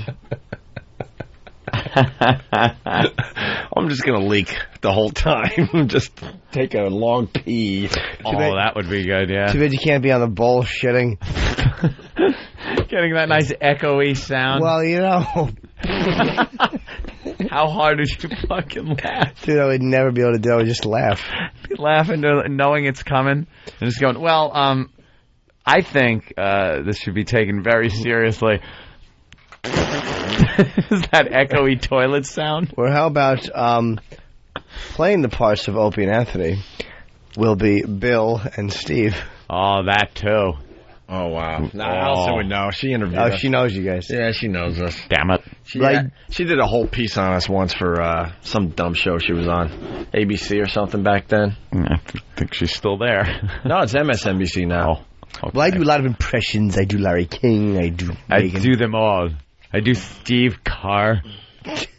Let's say hi to Leroy in Baltimore. Leroy. I'd like to plug Hey, morning, boys. my band. Hey. How about doing nothing but answering questions with questions? answering questions with questions. Like she says, "How do you feel about what happened? Do you think it was justified that they were fired after this woman lost her life?" So, should we be justified? Should we feel it was justified? All right, we'll have some fun with that. I mean, we'll take it very seriously. What time is it? 12:40. Is it live or taped? I think it's live. Live? No, she's not on at 12:40. Yes, she is. Oh, she is? You looked it up? Yep. Is she?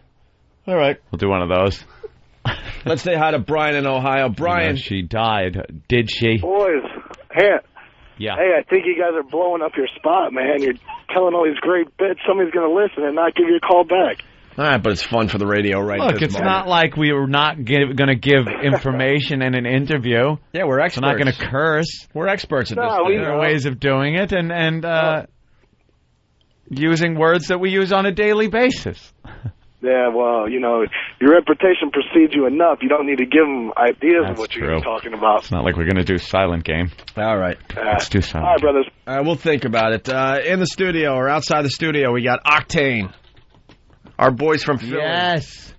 These guys, we go way back with them when we used to do road shows. The first time we went down to Philly, they warmed up one of our road shows and just completely kicked ass. Yep. They were doing a lot of covers back then. But now we're discovering their originals are just as good. Hell yeah. If not better. How about that? If not better. Played one out on the street. Yeah, the song they played for us out on the street on the walkover, I don't understand why radio's not playing it like crazy. Kicked ass. YSP's playing it, right? Oh, cool. And who else? Any other stations? Can we maybe turn their mics on? How does it go? I saw the sign. Can't get that out of my head. Dumb broad. Are the mics on? You got me? Yeah. MMR and Philly's playing it as well. There's some other stations scattered throughout the country that they're playing it too, but it's just they're starting to pick it up now, and I think a lot of it primarily to do with here. I know you guys definitely had a big impact. Since we did the show, we've been getting sales from all over the place, like places that had never... Really? Yeah, oh yeah, Canada, places on the other side of the country. I mean, everywhere, just very, very cool stuff. Yeah, because that's how you got to make it these days, because rock radio's going away. Stinks. Yep, the internet. That's the way, man. That's the way. Yeah. And then you get these record companies that are saying to you, they're like, if your records aren't in the stores, you're not going to do anything. I'm like, man, people are buying it over the internet anyway. They're not. Nobody goes to a store anymore. And if you sucked ass, believe me, no one would have been buying it. It's to your guys' credit. It really sounded good. A lot of people heard it, and we're like, where the hell can I get this? Thank you. Hey, are you guys on iTunes at all? Yes, we are. Okay. Absolutely. That's what drove Tower Records out of business. So, I mean, people just not going to the store, but they don't give a fuck about album artwork. Mm-mm. You know what I mean? CD Baby as well. It's the same deal. They just go there and they buy it, and they don't even think twice about it. I buy everything now online as far as music goes. I don't even buy the whole CD. You know what would have been the CD? Boom, download. It's there. It's on the iPod. When I look at my CDs and my joint there, it looks so like out of date. It's and old, foreign now. Yeah, it's like, oh god, this clunky thing. It's like when you look at your videotapes, like VCR tapes. Right. The Tower Records where Jimmy did the signing. Yeah, for your HBO special. Just closed, man. It's creepy. It's in our neighborhood. It's just a massively. It's a huge empty warehouse. Don't need it anymore. There's nothing left in this place. I used to walk in there on the way home. I'd stop in because I knew they were closing. They were going out of business, just to remember that signing day, because they said that was the biggest signing that they ever had at the store. Yep. We had a line all the way down the block. And that was a great day, so I kind of just go in there and go, oh, man, fuck, that was a fun day. And I know they're going to close. It's depressing. Done. Yeah. No, we should have done. We should have done a bit where we had someone go into Tower Records every day to see what crap no one was buying. Like the last few days. Yeah, because they were like, because by the end it was like 70% off, 75% off, and still people were like, I don't know, man, $2 Slim Whitman. $2 for Pat Benatar's greatest hits. Yeah. $1, I'd buy it.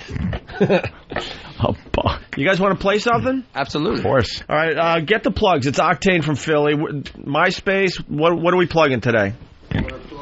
We want people to go and check you guys out on the internet.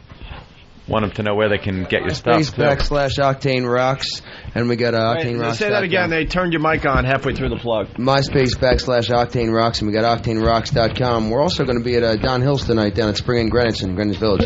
Oh, cool. You play in the city too? Yeah, man. Oh, that's pretty cool. Wherever they'll have us, we'll play.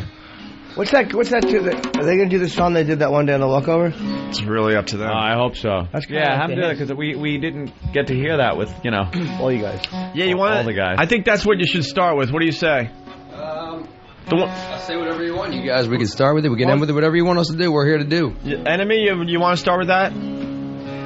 Absolutely. All right, it's Octane from Philly. This is Enemy. They're great friends of the Opie and Anthony Show. Check it out.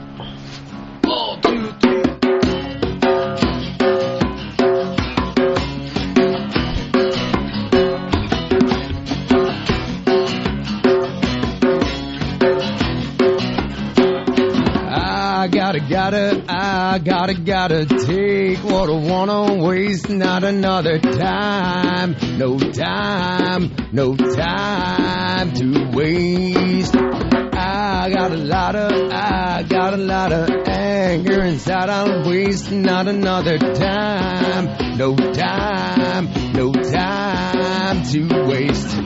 My enemies are the closest friends I keep. Jesus warned me twice today. Each time I pray, make love, not hate. Enemies are the closest friends I keep. Jesus warned me twice today. Each time I pray, make love, not hate.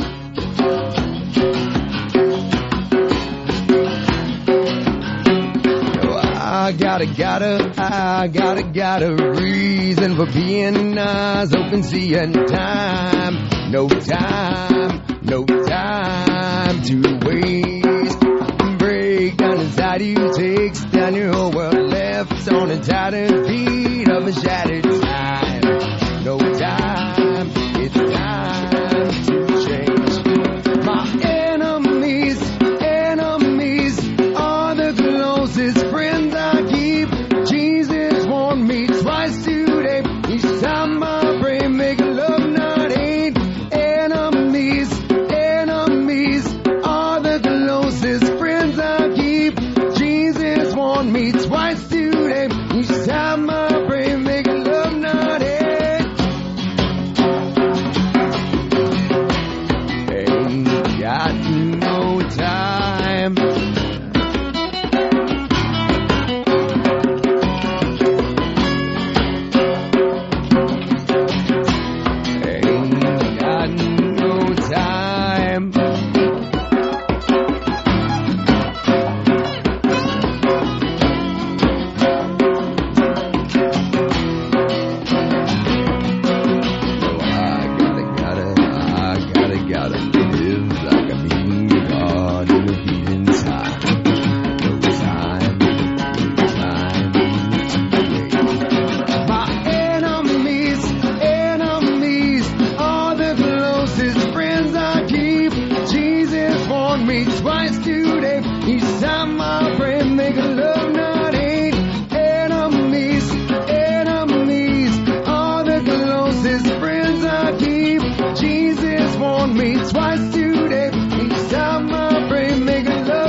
Enemy. Very nice. That was awesome. That's great. Need a little more guitar, they're saying on the instant feedback. Just a little more. Oh, you fixed the... Just slightly lower. Are they mix. self-mixing? Who's You guys are self-mixing? I think it's an important note for you guys to know that the reason the other two guys showed up today is because last time Norton called them Pete Best. And they're giving you the finger, Jimmy. Fucking Jimmy. Well, I'm glad they're here now. They got to be here. It's all band. There you go. Gotta be here. Whole band. What do you want to play next? We'll get another one out before we go to break here. You want something a little more melodic or something kind of along the same lines? You want us to stretch it a little bit for you? What's melodic? Really? Whatever you want to No, play. what is melodic? Melodic's cool. Melodic's laid back, but very, very rock and roll, very deep, and with the big chorus and the big anthem, theater, blah blah blah vibe. Let me explain something to you. We're experts at dick jokes. You're experts at music in your band. So whatever you feel would work. All right. It's Octane. This from one's Philly. called Confessions.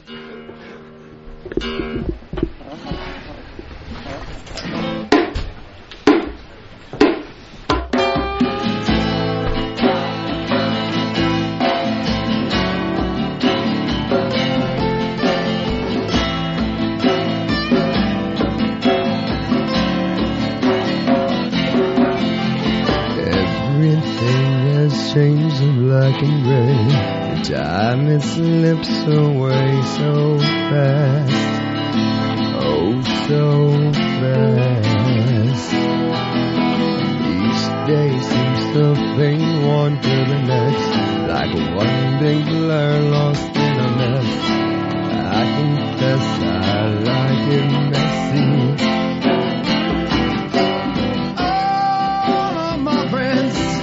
Have left me for dead, and I find myself believing kind words have all been said, obituaries read, yet I find myself still breathing, my heart still beating. Everything around me seems to change, except for me I stay the same. I'm to blame when there's a blaming. I turn myself inside of me, I guess it's just too much, so I obsess. I confess I like obsessing. All of my friends have left me for dead, yet I find myself believing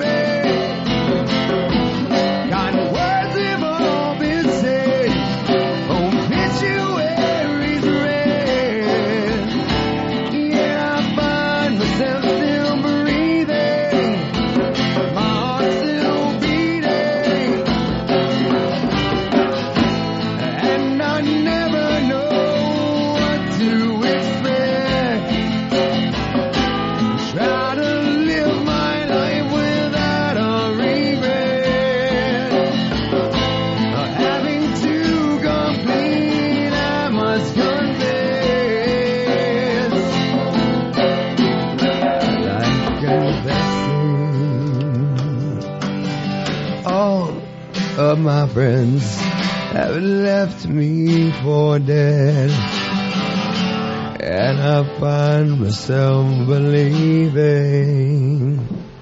All of my friends have left me for dead, yeah, I find myself believing kind words have all been said, obituaries read, yet I find myself still breathing, my heart still beating.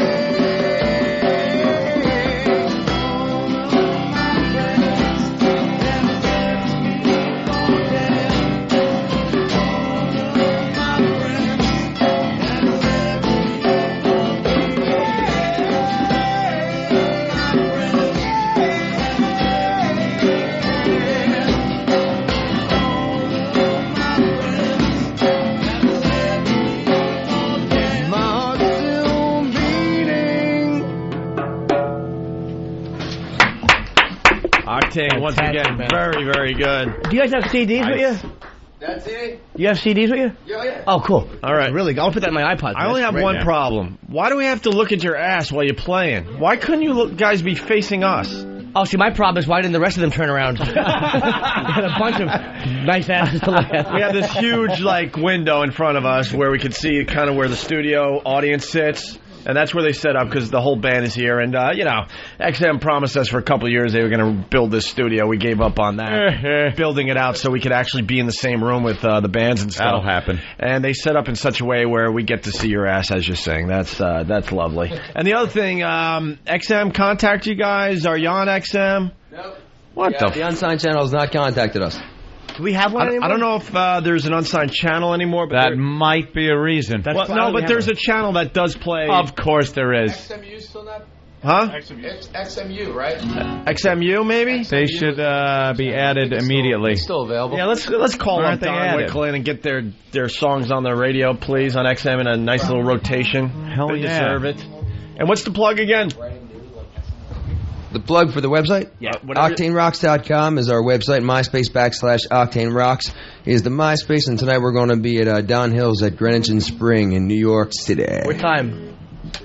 We go on at 9 o'clock, so 8:45. All right, very good. We're going to take a break. More from Octane a little later on in the show. Awesome. Thank you. We'll be right back. Trekking through the Himalayas is quite exhausting, but the views are breathtaking. So tired, so famished.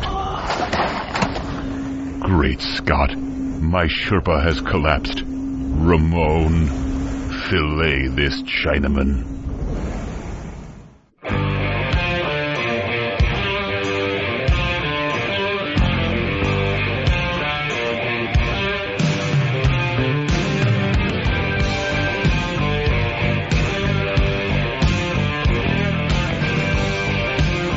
What is this? This is Dyer by the band. It's Kiss? It is Kiss. I thought so. All right. What song is it? I don't know. I don't know the song, but it sounded like Kiss, and I'm like, that's why I asked. I was like, All the hell-breaking movies? yeah, okay, good. I was right. God damn, man. I'm into beginner Kiss. That's all I know. I don't know this other stuff by Kiss. I'll be honest with you. Well, they used to call it beginner dead. The deadheads would be like, oh, God. Oh, those You're into people. beginner dead, like the basics. That's what I am with Kiss. I know the basics. See, I thought you meant like makeup. See, beginner Kiss to me is the makeup, like the beginning. Like I'm into 70, like 73 to 79. And I was a huge Kiss fan growing up, but I only know the hits. Yeah. At this point, I wasn't interested enough to really get deep into the band. I'd piss off deadheads. Just go, you into the Dead, or what song do you like or something? I'd be like, Touch of Grey, man. Yeah. Just rules. They would get all disgusted. It's a good song. Touch of Grey. Touch of Grey is a great song. That was the Charlie Daniels version of Devil Went Down to Georgia. If you were like into Southern rock in the 70s and you were into Charlie Daniels and Marshall Tucker and all that crap, and then you asked somebody, what Charlie Daniels song they liked, and it was like, oh, Devil Went Down to Georgia. You're like, you don't know anything they did before that? You're not a real fan. I don't even know if I could name another Charlie Daniels song right now. At this point in my life, I couldn't either. Charlie it was Daniels a million band. years ago. But Wait, he had a few hits. Did he? Yeah. Oh, my God. I don't think I could even name one more song. That I used to never play on could. the radio. I just only that one is all I know. I wish I had I'm going to cheat now. Dan's helping me cheat, but take a look. You'll know. You fucking were at BAB. It's Charlie Daniels Central. No, they weren't. They played back before you. Maybe before Give me a you. hit. These are just. Oh, go to the. Oh, you can't click on the greatest hits CD. That's where. Yeah, greatest hits. That'd be where it is. There should be iTunes on this thing, so you just pop it up, and even though you can't, play it, just kind of look at the names. Fuck, I couldn't name another Charlie Daniels song. I'm trying to think of one. All right. Hurry up. Hurry up. All right. Truckers are screaming right now. God damn, I tell you, if I could get through. Fucking show doesn't even know another Charlie Daniels band song. Super hits, yeah. Super hits would do the Super hits. All different hits. I know, I love that. A decade of hits, super hits, their greatest hits, the ultimate hit collection. Oh, man, how they get us to buy their shit. Over and over again. Long-haired country boy. That was kind of one. I don't know that one. No. Okay. Well, give me the names, because I was a big fan. None of these songs were radio hits, unless you live in the South. Uneasy Rider? No. Long-haired country boy. I remember that one. A little bit, because they needed a follow-up, right? I remember that one. The South's Gonna Do It. Yeah, I remember that one. A little bit. Yeah. In America, Still in Saigon. Oh, jeez. Drinking My Baby Goodbye. These are the ultimate hits? Hold on. Uneasy Rider. Yeah. What are you laughing at? I'm just... What happened? It's pal talk. All right. Some hardware came out. Let's see. Hardware. Oh, fuck. I ruin everything. She's so sexy. Simple Man. Oh, that was kind of a hit. Is that Leonard Skinner? His version of Simple Man? Skinner, right? Yeah, okay, that's why it was a hit. I think he just redid Boy, Simple Charlie Man. Daniels didn't have shit, did he stinks. Well, this is the essential super hit. Oh, okay. Let's go the essential super Essential, that's the ones you need. What was the last one? Just super hits. Super. All right, so this is the ones you can't live without. This is essential. Long Hair Country Boy, the South's Gonna Do It Again. Pretty much the same lineup. This Ain't No Rag, It's a Flag. Oh, yeah, he tried to to shove that one down our patriotic throats. crap. Southern Boy.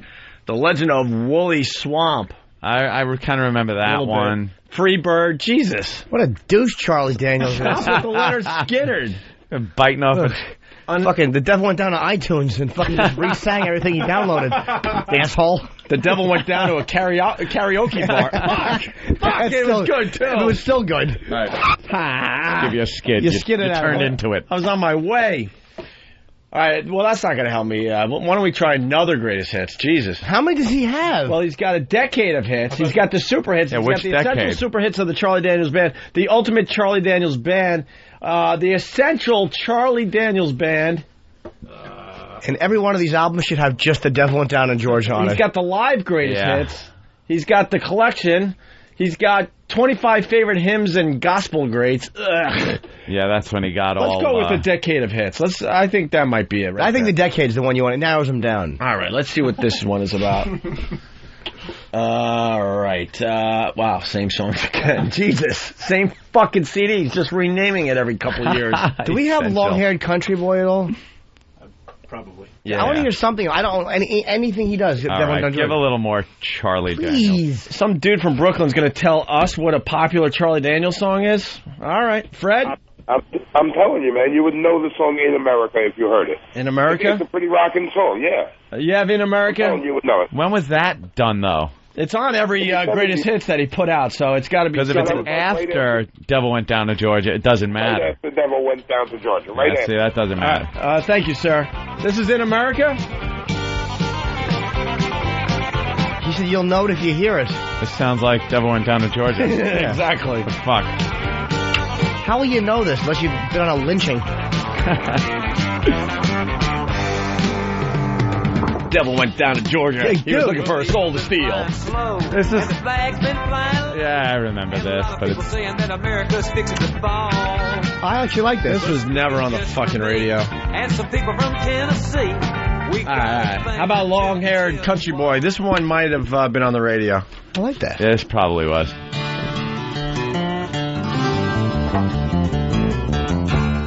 Skinner. Yeah, no kidding. That's the Skinner sound. I know. Oh, I've heard this, yeah. One of those drinking songs. Cause I get stoned in the morning and I get drunk in the afternoon. Kinda like my old blue tick hound, I like to lay around. Yeah, I remember this. And I ain't got no money. God damn, I'm enjoying Charlie Daniels. You like this? Listen to it. Cause I ain't asking nobody. Yeah, I know this one. This was on the radio. If I can't get it on my own. This is nice. Fucking my white hillbilly. Don't like the way I'm living. You just leave this long-haired country boy alone. Half a Hulk face is... Oh, no. Half a Hulk nut is calling us. All right. That's nice. Jimmy's getting turned on to some new music. Song's what, 30 years old? Oh, is it old? Yeah. I'm enjoying this. Preacher man talking on. He's enough. My chick likes country. Charlie yeah? sucks. Yeah, I'm enjoying him. She we'll drive around, and she has awful taste in music. My girlfriend's taste in music. Her ear should be cut off. She likes fucking like R&B. She loves R&B, which I hate. Yeah. And that and country. You want to talk about opposite ends of the spectrum? So like the country, I'll take. No. You'll take the country? Yeah. Some country's all right. See, that wasn't like considered country back when I was growing up. There was Southern rock. Right. And that was part of it. Even that song like Southern was rock a is mellow now country. Southern rock thing. And that included Charlie Daniels, Marshall Tucker. Did I mention Charlie Daniels? What do they sing, Marshall Leonard Tucker? Skinner. Marshall Tucker did let's not even go through it. You know what? Answering. Look up Marshall Are they Tucker popular? on iTunes when you get home. You really don't know Marshall Tucker Band? No, I know the name. Sure, They but- probably have songs you'd recognize before you would recognize a Charlie Daniels song. Marshall Tucker Band had many more radio hits than the What's Charlie one? I'm Daniels sure I've Band. heard them. I just don't know by name. Give us a Marshall Tucker hit. All right. Because I bet for years would hear them in school, like the Marshall Tucker Well, Band. let's go with the first 30 years. Oh, Jesus. no. Yeah, exactly. 30 years. Exactly. Bang, bang, bang. Boom, boom, boom. You might remember this one. Can't You See? Blue Moon. Yeah, Can't You See was a huge hit on the radio. Yeah, Can't You See was a big one. Give us a little Can't You See there, Bill. What else? Heard It in a Love Song was big on the radio. Oh, the live version. That probably goes on for an hour and a half. Let's see. There's not many others, actually, now that I'm looking at the list here. Another band with a flute. But it was, Southern rock with a flute. Right. One of their mellower.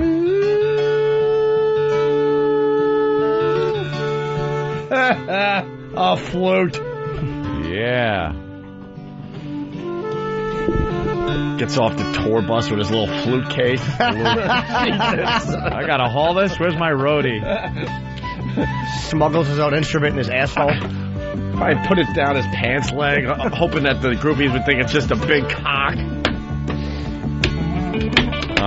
The obligatory guitar lead before the vocals come in. They'd give a little riff. No one has attention for this anymore. Back in the day, kids.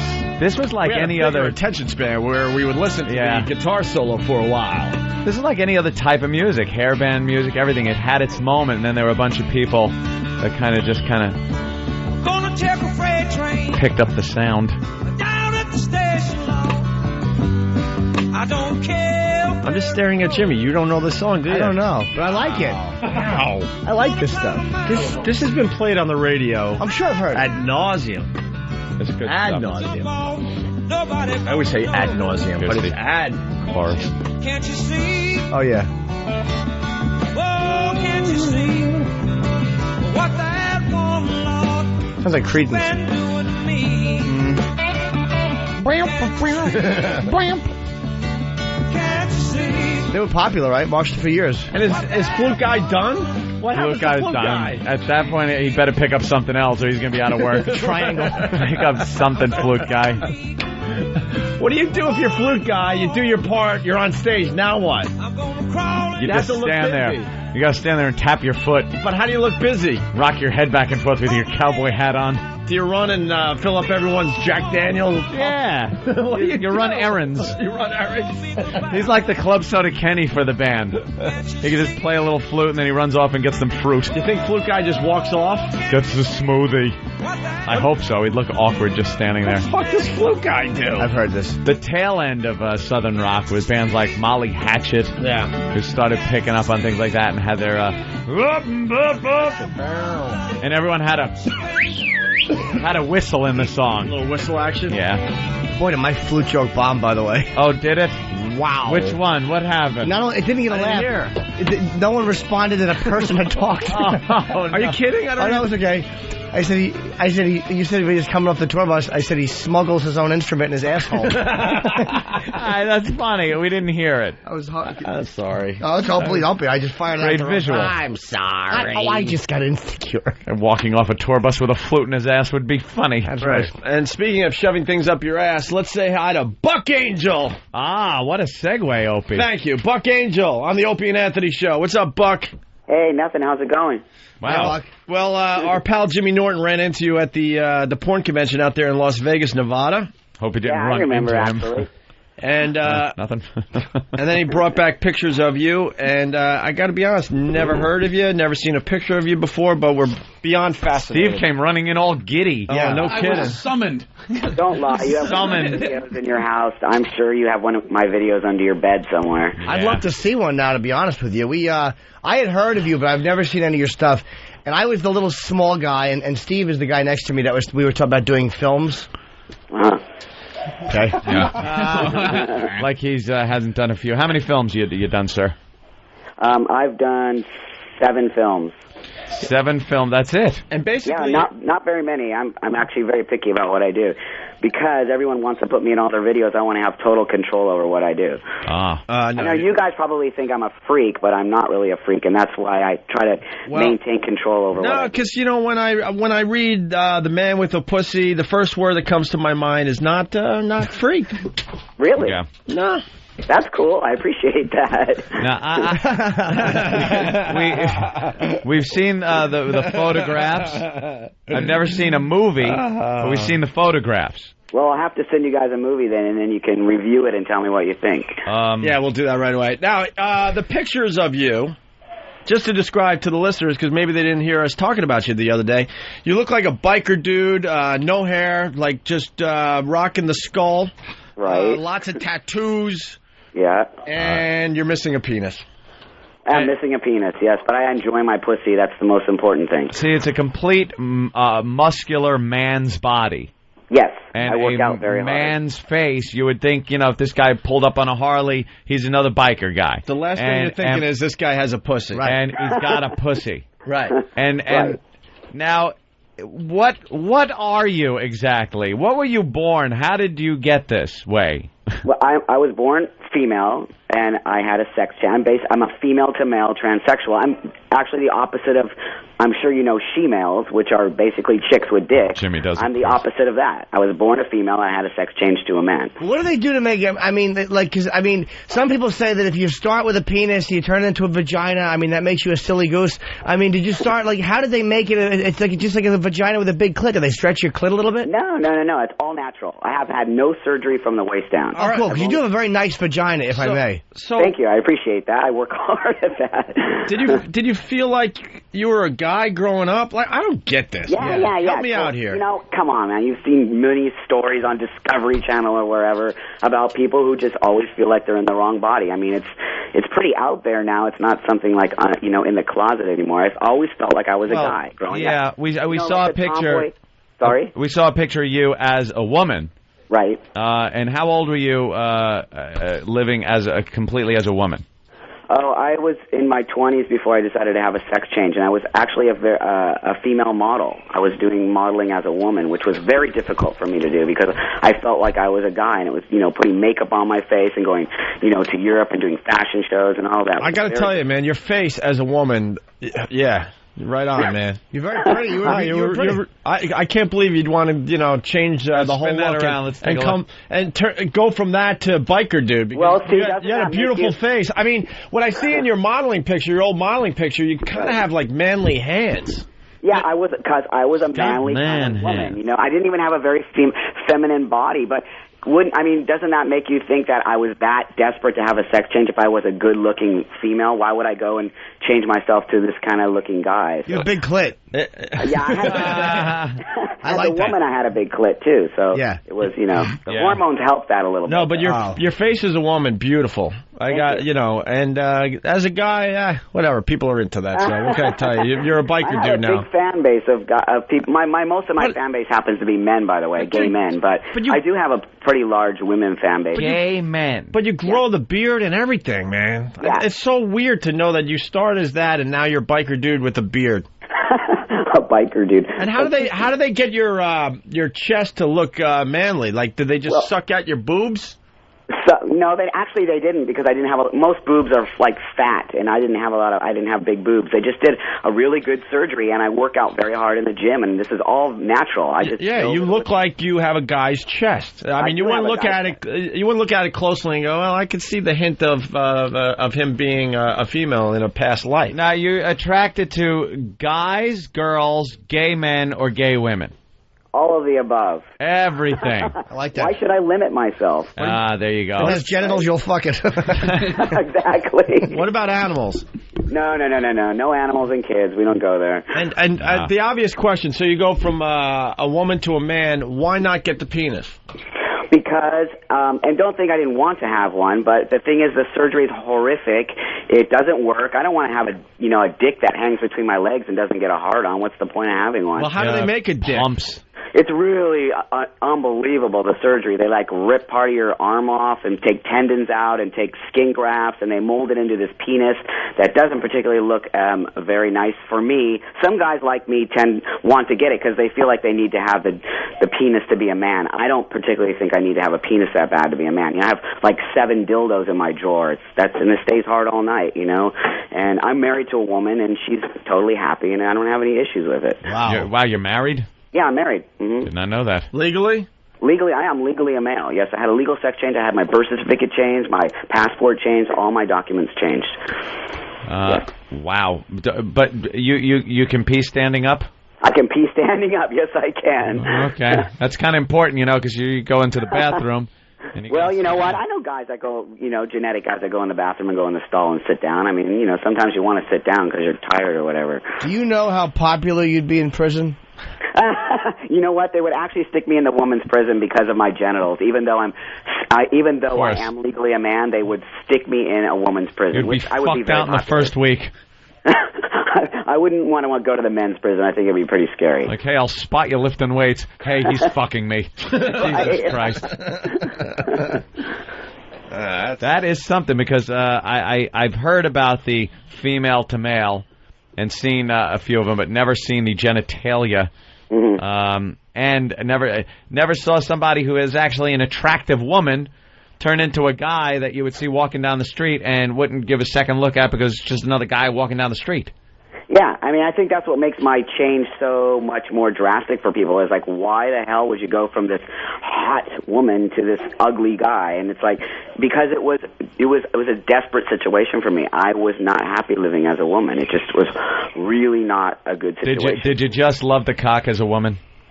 Actually, no. I was probably considered a lesbian as a woman. I was much more into men as a woman. I mean, into women as a woman. Now he's even confused. You're into women as a woman. I fuck everything now. I don't even know what gender What type is anymore. of guys I don't get what type of guy wants to fuck you? Yeah, that's a good question, actually. Thank you. Mostly it's gay men, and I think because they maybe at some point in their life wanted to try to fuck a vagina, but they're not attracted to women. So, basically what it is now is I'm a guy with 2 holes. I just, it's just a hole. That's all it is. That would kind of be like Scarlett Johansson has a dick. Oh, please, go ahead. Would you fuck her in the ass? Yes. Yeah, you would. Don't lie. I'd let her fuck me. Now, females are so popular because they're hot. I mean, some of those girls are amazing. You would never know in a million years that they had a cock between their legs. I mean, let me ask. I have 2 questions for you. One, there was one tranny that was with him that I wanted to get to walk the car because I've never seen it. Who were some of the transsexuals that were standing over in that area with you? Oh yeah, that was Wendy Williams, who I've done a movie with. So we did a totally mind fuck movie where we fuck each other, and it's from the waist up for men and women, and then from the waist down, it's what the hell's going on? And then the other girl was Holly. Both of those girls were also nominated for the Avian Award, like I was. Now, which one looked really? There was one that looked nothing like a woman.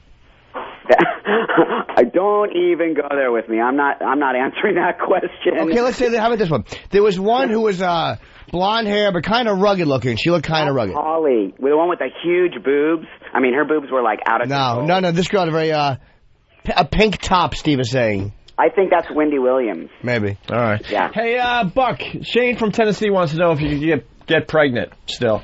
Yeah, everyone always asks me that question. Nope, because I have been taking testosterone for 15 years, so it shut everything down. I don't get my period anymore. Do you still have... We were wondering that, too, because we were seeing this man's body, like the upper chest and the face, and Anthony pointed out there are ovaries inside. There's got to be ovaries in there and a womb. Yeah, exactly. But they're all, it's like a haunted house. It's totally a haunted house. It's all like spider webs and everything. Yeah, they're dried up like gross. raisins. Nothing. Exactly. They shrunk up the size no of eggs coming out of that. Congratulations, the AVN 2007 Transsexual Performer of the Year, by the way. You won? Was it tough competition, or? Well, I mean, come on. I'm the only guy in the industry at this point, but you know what? I was against all those girls, and they were so pissed off when I won. I mean, this is historical. There's never been a guy ever in the history of the AVN Awards to win this award. So catty bitches. Totally. They're all pissed. And did you shove the award right up your pussy? Right up your man pussy? Now that would have been a show. With that award. Hey, where if people want to, it's really weird to look at Buck Angel because it's odd to see a vagina on a guy. Like Chicks with Dicks, who hasn't seen those in movies only, of course. Where can people see one of your flicks if people want to see your vagina being pounded? BuckAngel.com. You can go there and download some of my movie clips. Okay. Yeah. BuckAngel.com. But there was one time when it wasn't normal for you to see, chicks with dicks, and basically that's what I'm doing now. I'm opening the door to make this into a genre of porn. Thank God. It was necessary. It was necessary. That's good. Nowadays, chicks with dicks passe. Disney's putting out movies of chicks with dicks. Exactly. So you're turning a whole nother corner here, and it's guys with pussies. Exactly. Yeah. Oh, wow. And I'm the leader of the pack. That's fantastic. My claim to fame. Well, I'll be honest. I wanted to hate you, but you're all right. Buck Angel's Why'd you want to hate the guy? Yeah, Buck's very interesting. I'm a nice guy. Everyone wants to wreck. Sounds like a nice enough guy. You invite him over, a few beers, you watch the game, and then you could fuck him. He is what a great friend he'd be to have. Yeah. That's hanging out. How many of your guy friends, all of a sudden find out about shit and then just kind of, casually ask, can you keep a secret? Dude, they all know because I'm so out there. I'm actually pretty famous, to be honest with you. So everyone knows that I am a man with a pussy. It's not something I hide anymore. I mean, I can't really hide it. How great would it be to see you strip searched in an airport by some guy who has no idea? I know. I think about that all the time. I'm like, oh, God, please let their thing go off so they can search me. Because, they're going to freak the fuck out. Something metal up the pussy. Where's your cock, sir? Hey, Coke Logic from Whackbag, he wants to do a new contest. Fuck Buck for a week. For a week? No, for a week. It's a little... Are you in L.A.? Actually, no. I moved out of the country. I live in the Yucatan in Mexico. I don't blame you. Really? Yeah, the country's fucked up. I'm out of there. Really? United States? You know what you're talking about? Yeah, the government is totally fucked up. So they're really anti-porn, and they're going, The guy with a pussy is telling us the government's fucked up. Yeah. I just want to make sure that sank in with everybody. Right. All right.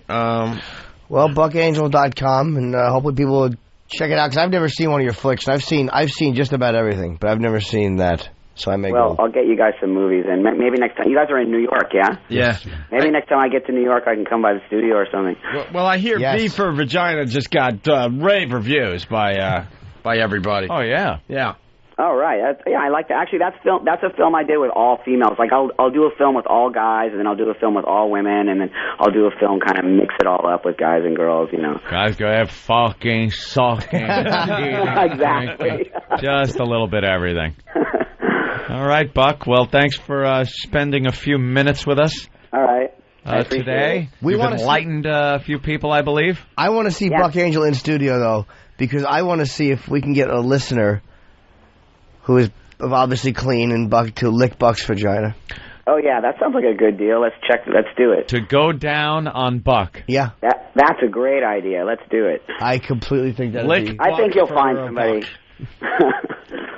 Because, all right. obviously you're living like a man. You've had these surgeries, hormone treatments and stuff. But technically, there is a vagina, a womb, ovaries, even though they're not, useful. Right. So, Opie, I put the question to you. Is it gay if you have sex with Buck? I think it's gay. It's gay, dude. Buck's saying it's gay. All of a sudden you feel the razor stubble. Gay. I'm not talking about kissing or anything like that. I understand. Now you're talking something that means stuff. How about, your face is side to side. My pussy, you're gay, dude. Yeah. No, see, I disagree, because I like a pussy like yours. Like, I like a meaty one. Like, I only saw a couple of photos of You're yours. telling a gentleman you like his pussy. Yes.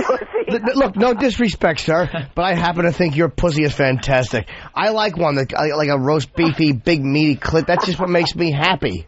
Yeah, thank you. I appreciate that. Hey, look at that. You Like throw 'em a bodybuilder compliment. chicks, I like their pussies are fucking Really? just, yeah, they're just Oh, meat. God. Are you kidding? No, I love that. Bodybuilder But chicks? once it goes too far, I don't like it. Like if the clit's too big, it's gross to me. But I like there's a certain level of clit can go to that I love. Yeah, Yeah, some of those bodybuilder girls have way bigger clits than I do. I mean, they're actually way more manly than I am, if you ask me. You have hair on your ass and stuff? Yeah, but I shave it. It's gross. I hate that. Hey, do you get like a normal orgasm, like a clit orgasm? Actually, yeah, my orgasms changed after taking hormones, for sure. I mean, it's definitely much more intense. I used to be able to have, 6 orgasms. Now I have 1 and go to sleep. So I guess that makes me a guy, for Oh, sure. you're officially a guy. Yeah.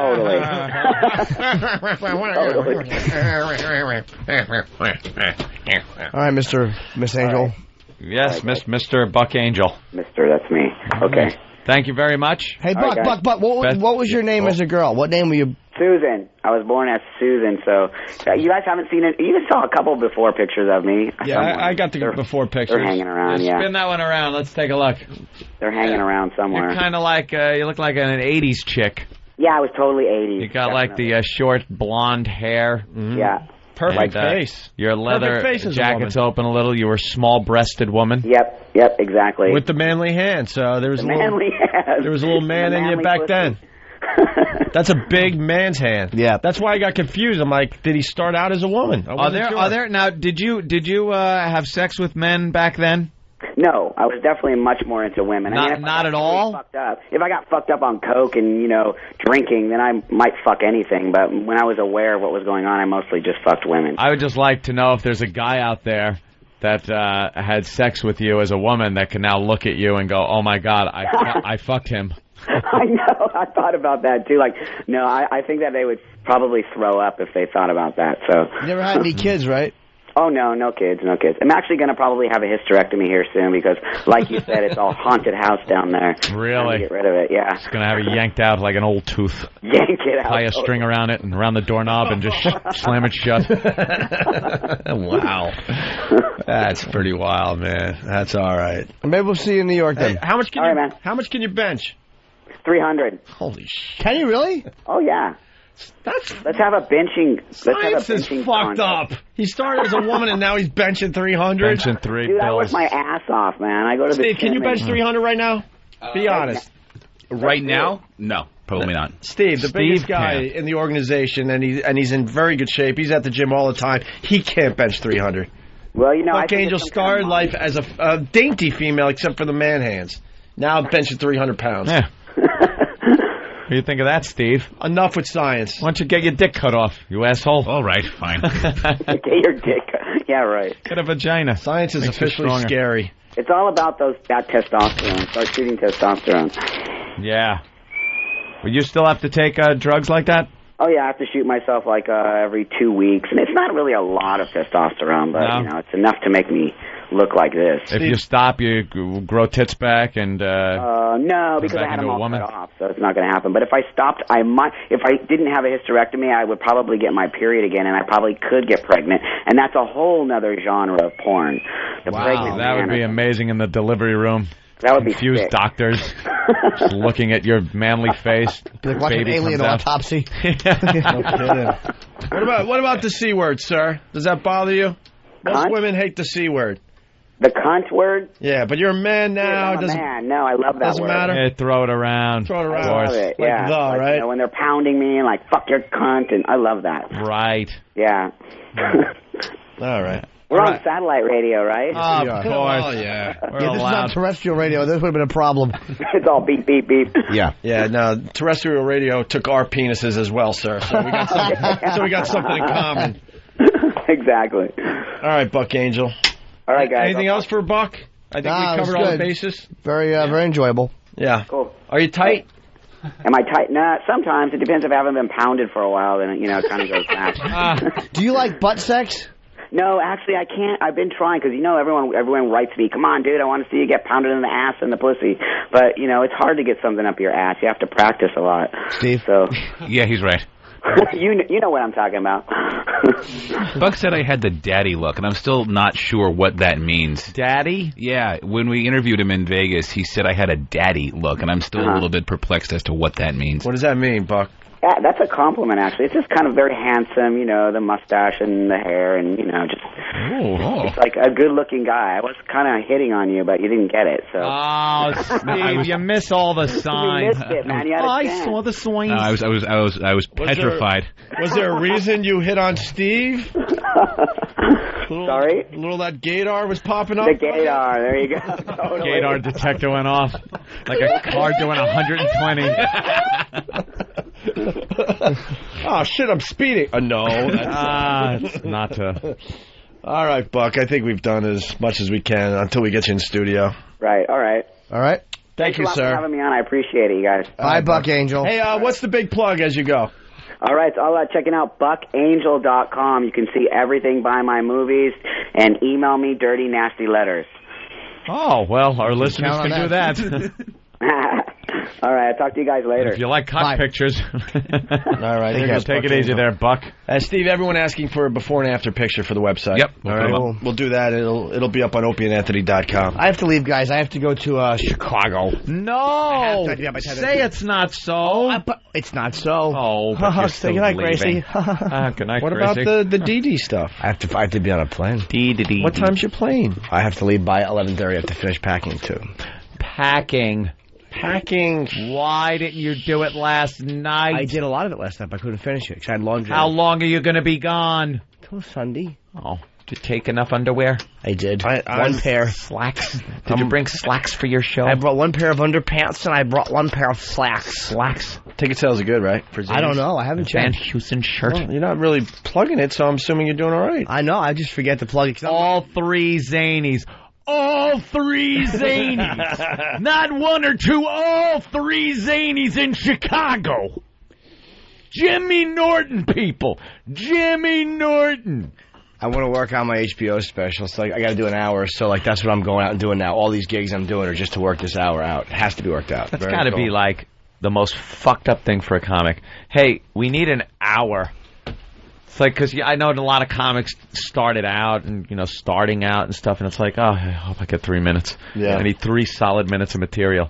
Oh, an hour. You got way more than an hour. You're fine. Yeah, but I want to do stuff people haven't seen. You just got to work it out a little bit. Jimmy's going to be fine. My funny voices and faces. Chicago, to the O&A Pest in the Chicago area. I have a feeling when you come back on the radio, we're going to hear stories of guys coming, long distances to see you. I hope so. Absolutely. So it's Jim Norton at Zanies, 3 locations in Chicago. How do they figure out which date is which? Well, tonight is downtown Chicago. Thursday night is the downtown small room. I guess the Zanies... Hold on. You know what? Keep it at that. Okay. Tonight, Jim Norton, downtown Zanies. If you can't make tonight's show, then what? What's the website? Friday. Zanies.com. All right, this is going to confuse people, but tonight is downtown Zanies. St. Charles is Friday, and Vernon Hills is Saturday. Okay? Thursday, Friday, Saturday. All right, boys, I'll see you. And Jimmy's going to be on Steve Dahl tomorrow afternoon on WCKG. CKG. Will you guys start supporting the fucking commercial radio stations, please? Just a little bit. Cocksucker. Bye, guys. A little bit. Will you help us out? Thanks, Take Jimmy. it easy, Jimmy. Stay warm in Chicago. Have a good flight, and we'll continue in just a bit. He's all bunt. Hey, you're listening to the Opie and Anthony Show. Yep. Okay.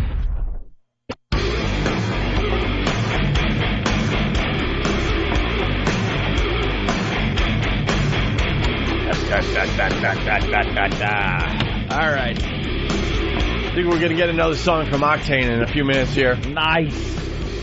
Our pals from Philly. The boys are asking if we could still weigh E-Rock. They got still want to weigh him? Well, you gave $100, right, last week? I believe I did. What, was it 100? 100. Wow. And you guys all guessed what he's going to be down to? Drunk. Yeah, we all picked out of a hat. All right, he gained 19 pounds over the holiday. He was 200. He was up to 219. We're like, you're a fat fuck. You shouldn't be this fat. Mm-hmm. So we basically put the pressure on him to lose some weight. So now we're paying attention to what he's looking like and what he's eating, and we're weighing him on a weekly basis. Unfortunately, the bit now sucks because the first weigh-in, he lost 2 to 3 pounds, right? Yeah, but that could have just been like morning. He didn't eat anything. It was. When did we weigh him last Thursday? Last Thursday? Officially, we did a preliminary. We did another one Monday. Oh, yeah, we surprised him on Monday, and what was he down to? 216. 216, right, E-Rock? 216. See, he looks thinner, and he's wearing black to make himself look thinner. He's very conscious of his weight gain now, unfortunately. Yeah. We got $100 up for grabs. Did you have another marshmallow, Sam? He loves his marshmallows. I like him in cocoa, the mini ones. Just don't grab one. Bag is right He can't fucking stop. Every time he comes into the studio now, he grabs the Chubby Bunny marshmallows and just, like, starts devouring them. It's open and it's right there. Sam, let me tell you a little something. Oh, you're too. entitled to You have some the same. sweets. You have the same body type that I used to have. But now that I'm 30, my metabolism has changed to the point I can't just grab at marshmallows anymore. Marshmallows. Well, Enjoy I only them got while a few you years left till I'm 30, so. Yeah, so enjoy them while you can. Yeah, so enjoy it, because your metabolism is still very up there, or whatever. It's like a little kid. Yeah. Marshmallows. Where are the cookies? We hired kids around here. I know, we hired a bunch of fucking kids. Half these guys weren't even, like, born when we started together. Started? Jesus Christ. Born like when we got fired. Children. I know, they're 3 years old, 4 years old. Well, honestly, let's figure this out. How old are you, Sam? I'm 23. 23. So when Anthony and I started back in 94, that's a little over 12 years ago, you were 11 years old. Yes, oh, my God, he was 11. Eating little marshmallows. Back then it was the mini marshmallows. Mini marshmallows. That's where the marshmallow habit started. He had like one Probably of those for good grades. play school. Mommy made cocoa with marshmallows for him. He had a play school camera that couldn't break. Big heavy plastic thing. A Mr. Microphone and a plastic camera. Me want to do radio. Okay, he's 11, not retarded. All right, so someone set up this bit here. We got $100. You guys all guess what E-Rock would weigh, obviously. It's as easy as that? Okay, good. Than has handed me the weights. People are playing at home and on Pal Talk and on the instant feedback. E-Rock. Okay, wow. All right, so Monday, E-Rock weighed 216 pounds. Than says he didn't lose another pound this week. He's still at 216. Travis says 214. Oh, wow, he went with the dropping of a couple of pounds. Sam, of course Sam said that he would gain a pound. Sam says 217. Just hoping for Danny, the worst. He lost another pound. I think that's a safe bet right there. I'm going to go with Danny on this. Losing 1 pound? Yeah, 1 pound. I might go with Travis with 2. 2? Travis, did you give him your aids? Is that, and he dropped a few? Derek says that he gained 2 pounds back since Monday. And Bill says 213, so that means he lost 3 pounds. Bill asked, what planet is he being weighed on? Because it's fucking Bill. He doesn't even get it. No. That's the scary part. He's just petrified now of hitting the wrong button. That's what we get out of Bill now. Utter and pure fear. He just stared blankly at you. Voted most likely to kill us. Congratulations, Bill. I know. Congrats for a second year running. Second year running, yes. We're only a few days in to this year. The guy most likely to go postal. Go postal and kill the entire staff. All right, E-Rock, if you will, it's time to weigh you once again here. Step up on the scale. This bit. I wish we had some wacky sound effects of springs going boing. Wouldn't that be funny? How about a drum roll? The morning rave doesn't need it anymore. I don't use that one. Do you want it? No, I could give a shit about a drum roll. This is called wasting time, you idiots. All right, let's go, E-Rock.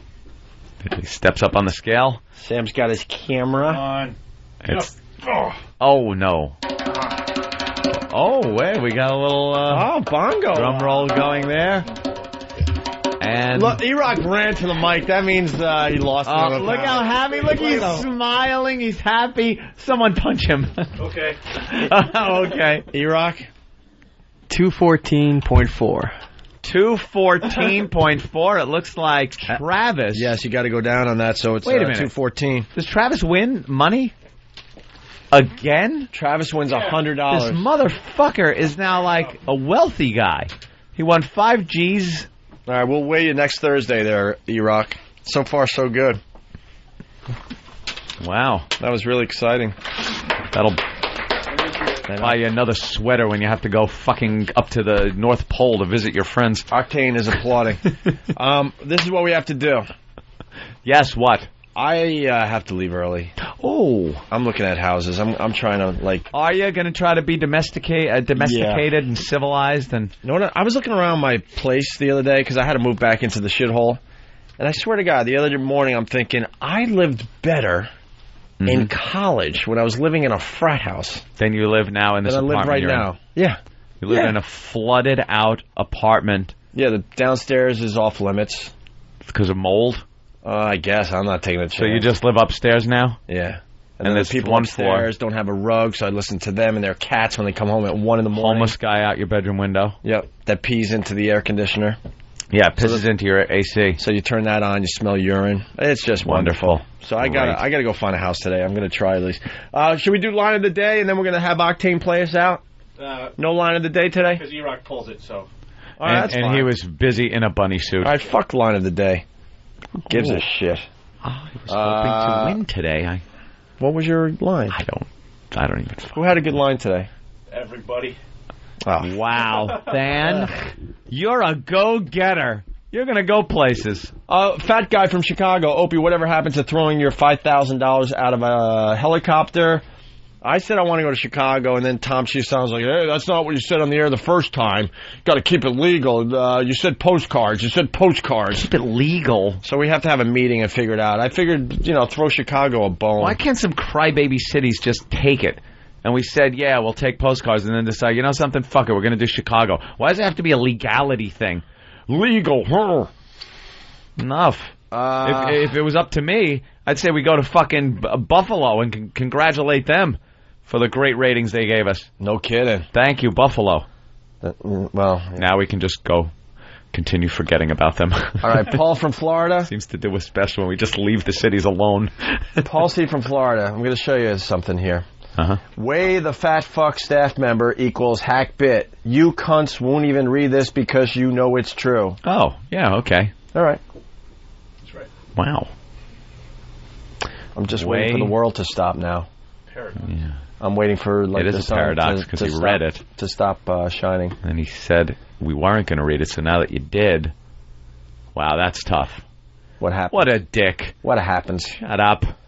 How did Jay Moore screw you guys over? I like, by the way, before you get into the Jay Moore thing, how we promoted it with promos and liners and all kinds of fun stuff, how we were going to be weighing someone and made a big bit out of it. Sometimes these people are so used to hack radio. Hey, dickbag, you're so used to hack radio. See, I was just going to let it sit there, but go ahead. No, because it just bugs me that some people are so used to it and accept it that they think everything they're listening to is hack radio.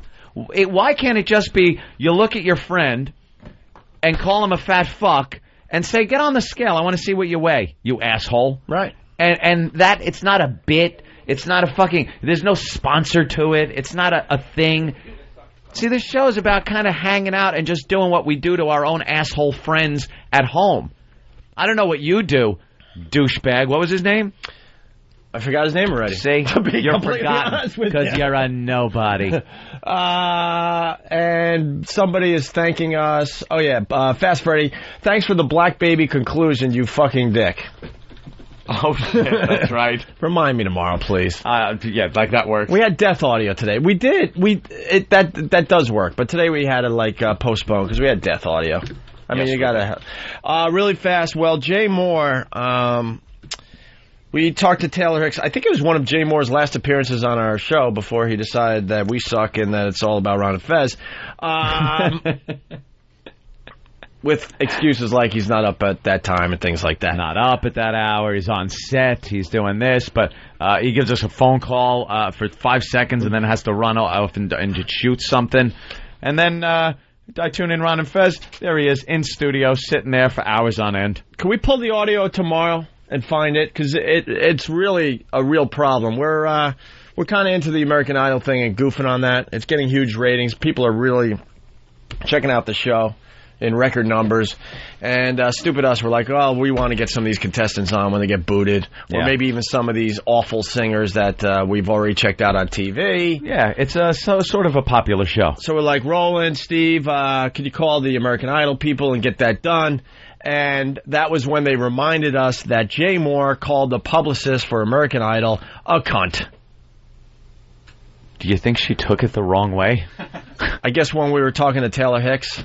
Yeah. I got to find the audio. I got to hear it again. It's been a while. Can we get that for tomorrow's show? Someone remind us to play that as well. I believe what happened was Taylor Hicks was on. We were kind of having fun with him.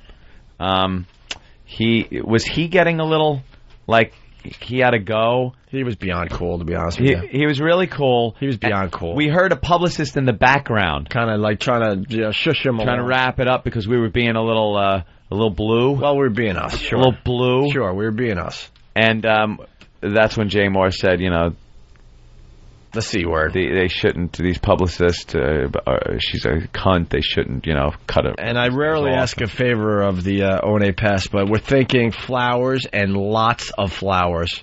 So many flowers that it is obscene. Never happened. Why? Never happened. Why? Because it's pests. They'd send fucking poison sumac. They could do a nice thing every once in a while. No, they can't. So we're not going to ask the Pest for help on this one? There'd be big bouquets of black rubber dildos. Yeah, exactly. Yeah, you're probably right. I was too trusting. Please put American Idol guests back on the Opie and Anthony show. Thank you, you cunt. Note to That's self. what you'd get. Pests are there. Note to self, never trust the O&A Pest. Exactly. You're trying to beat swords into plowshares. You're right. You're right. It's impossible with these people. You're right. I had a weak moment. Yeah. You're right.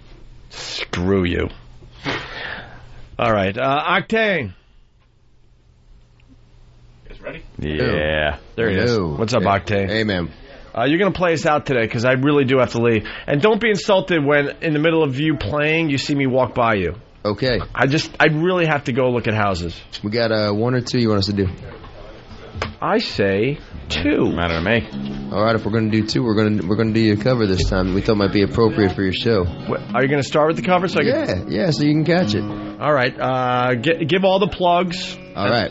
Plugs are OctaneRocks.com, MySpace, /OctaneRocks. You can go to iTunes.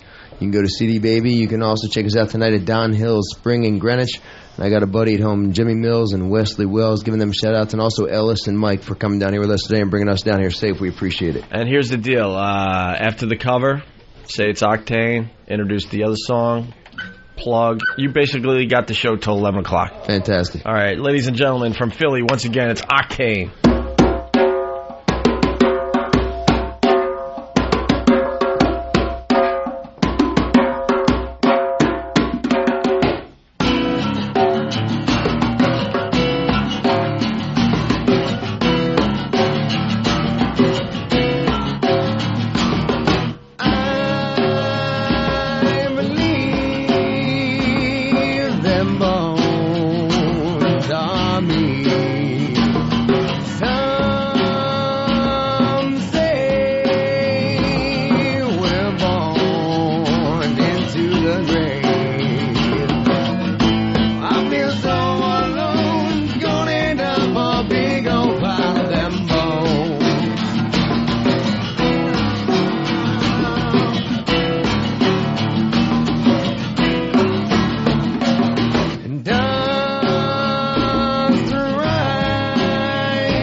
I didn't leave. Nice. I'm not leaving in the middle of that. Hell no. Alice in Chains, them bones, of course. Of course. Why wouldn't you? Damn, what a great job. Motherfuckers, now I'm going to be late. All right, I'm leaving this time, really. All right. This one's up our new record, Rise Up, which you can get on all those places we talked about earlier. The song is called Sad Time. All right, Octane. Octane, there you go. Thanks, guys.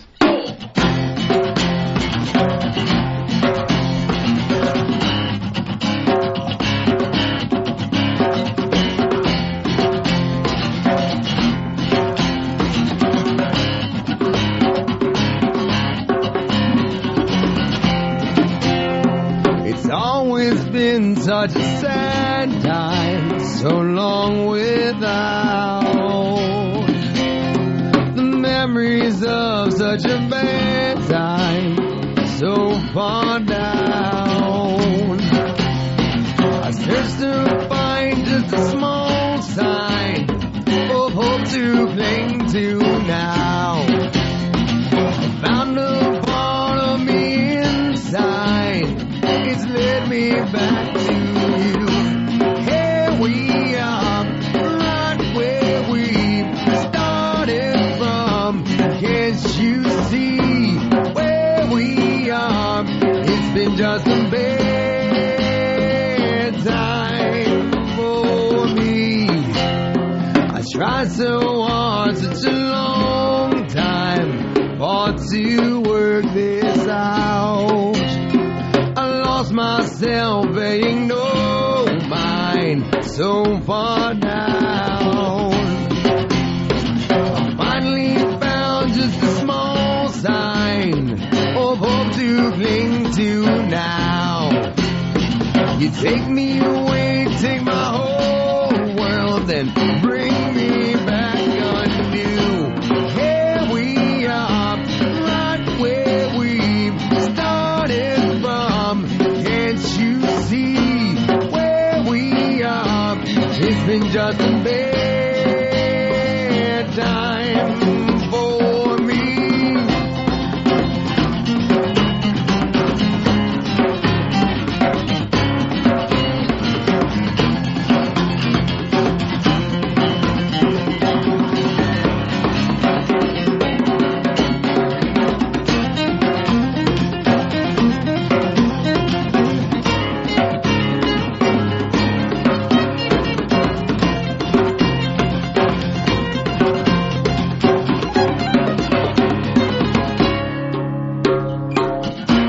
Here we are, right where we started from.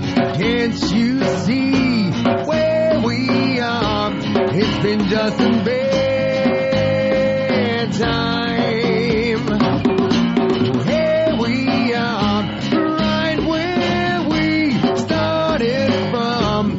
Can't you see where we are? It's been just a bad time, just a bad time, just a bad time for me.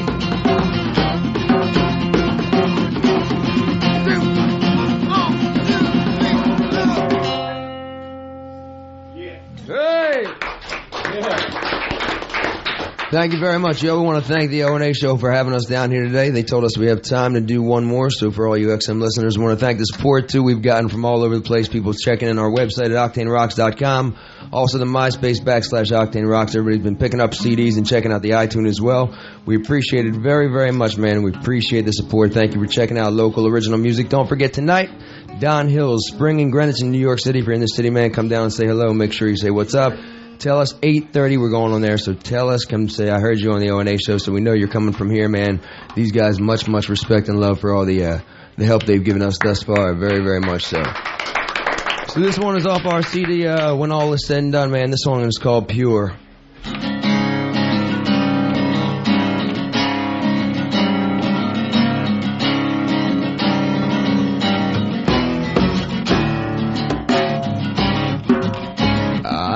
Another dream today. It brought me to that place. the place I'd run away from so many times before. I tried to break away. It gripped my soul like strain as it took away the life I know, and I've never forgotten. I've never forgotten. I've never forgotten. You left me this way. I've never forgotten. I've never forgotten. I've never forgotten. You left me this way.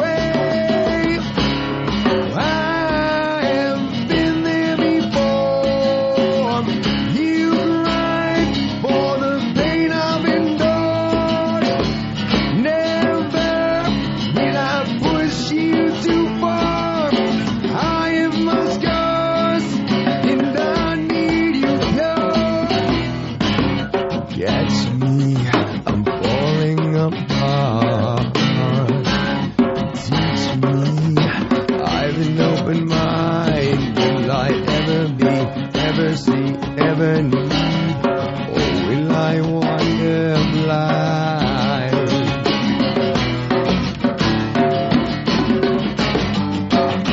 When now the dream replays what I have overgave, the hate that took away the life I know. I have been there before. You cried for the pain I've endured. Never will I push you too far. I have my scars, and I need you close.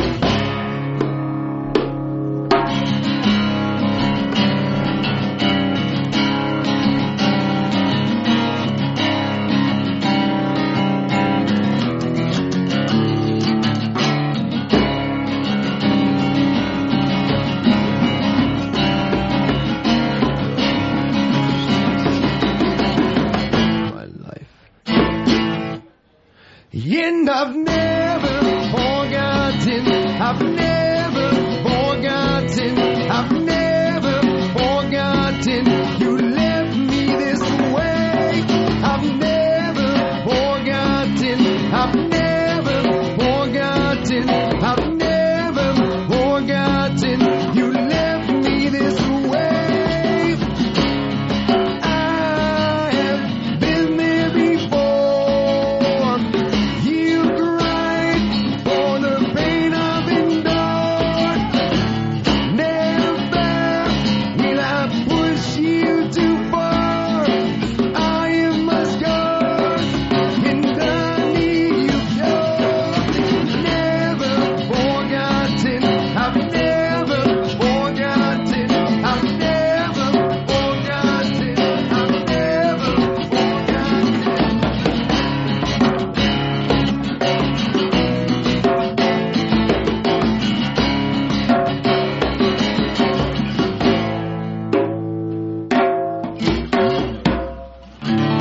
XM Radio, thank you guys very, very much. We are the band Octane, born and raised in Philadelphia, PA. Thank you so much for hanging with us in the O&A show. See you. Unpredictable, unleashed, unruly, unwashed, unkempt. I stink. Next thing I knew, I had my pants down around my knees and my shirt pulled up to my armpits. Shut up! No, who cares? I can't believe it fell for that again. Damn you, Hawk. The Opie and Anthony Show is all about finding creative ways to give people who need money a little extra money. So we came up with the Money Snatch. The Money Snatch is a festive little contest in which young women are invited to the studio, placed in a room chock full of money, and whatever they manage to hold on to, they get to keep. So head on over to opieandanthony.com or foundrymusic.com if you want more information, and try your luck at the Money Snatch. There is, however, one small catch. 1, you have to be totally naked. 2, you ain't carrying that money home in your hand. 3, if it falls out of your cooch before you make it out of the room, you're shit out of luck. 4, no crying. We hate that shit.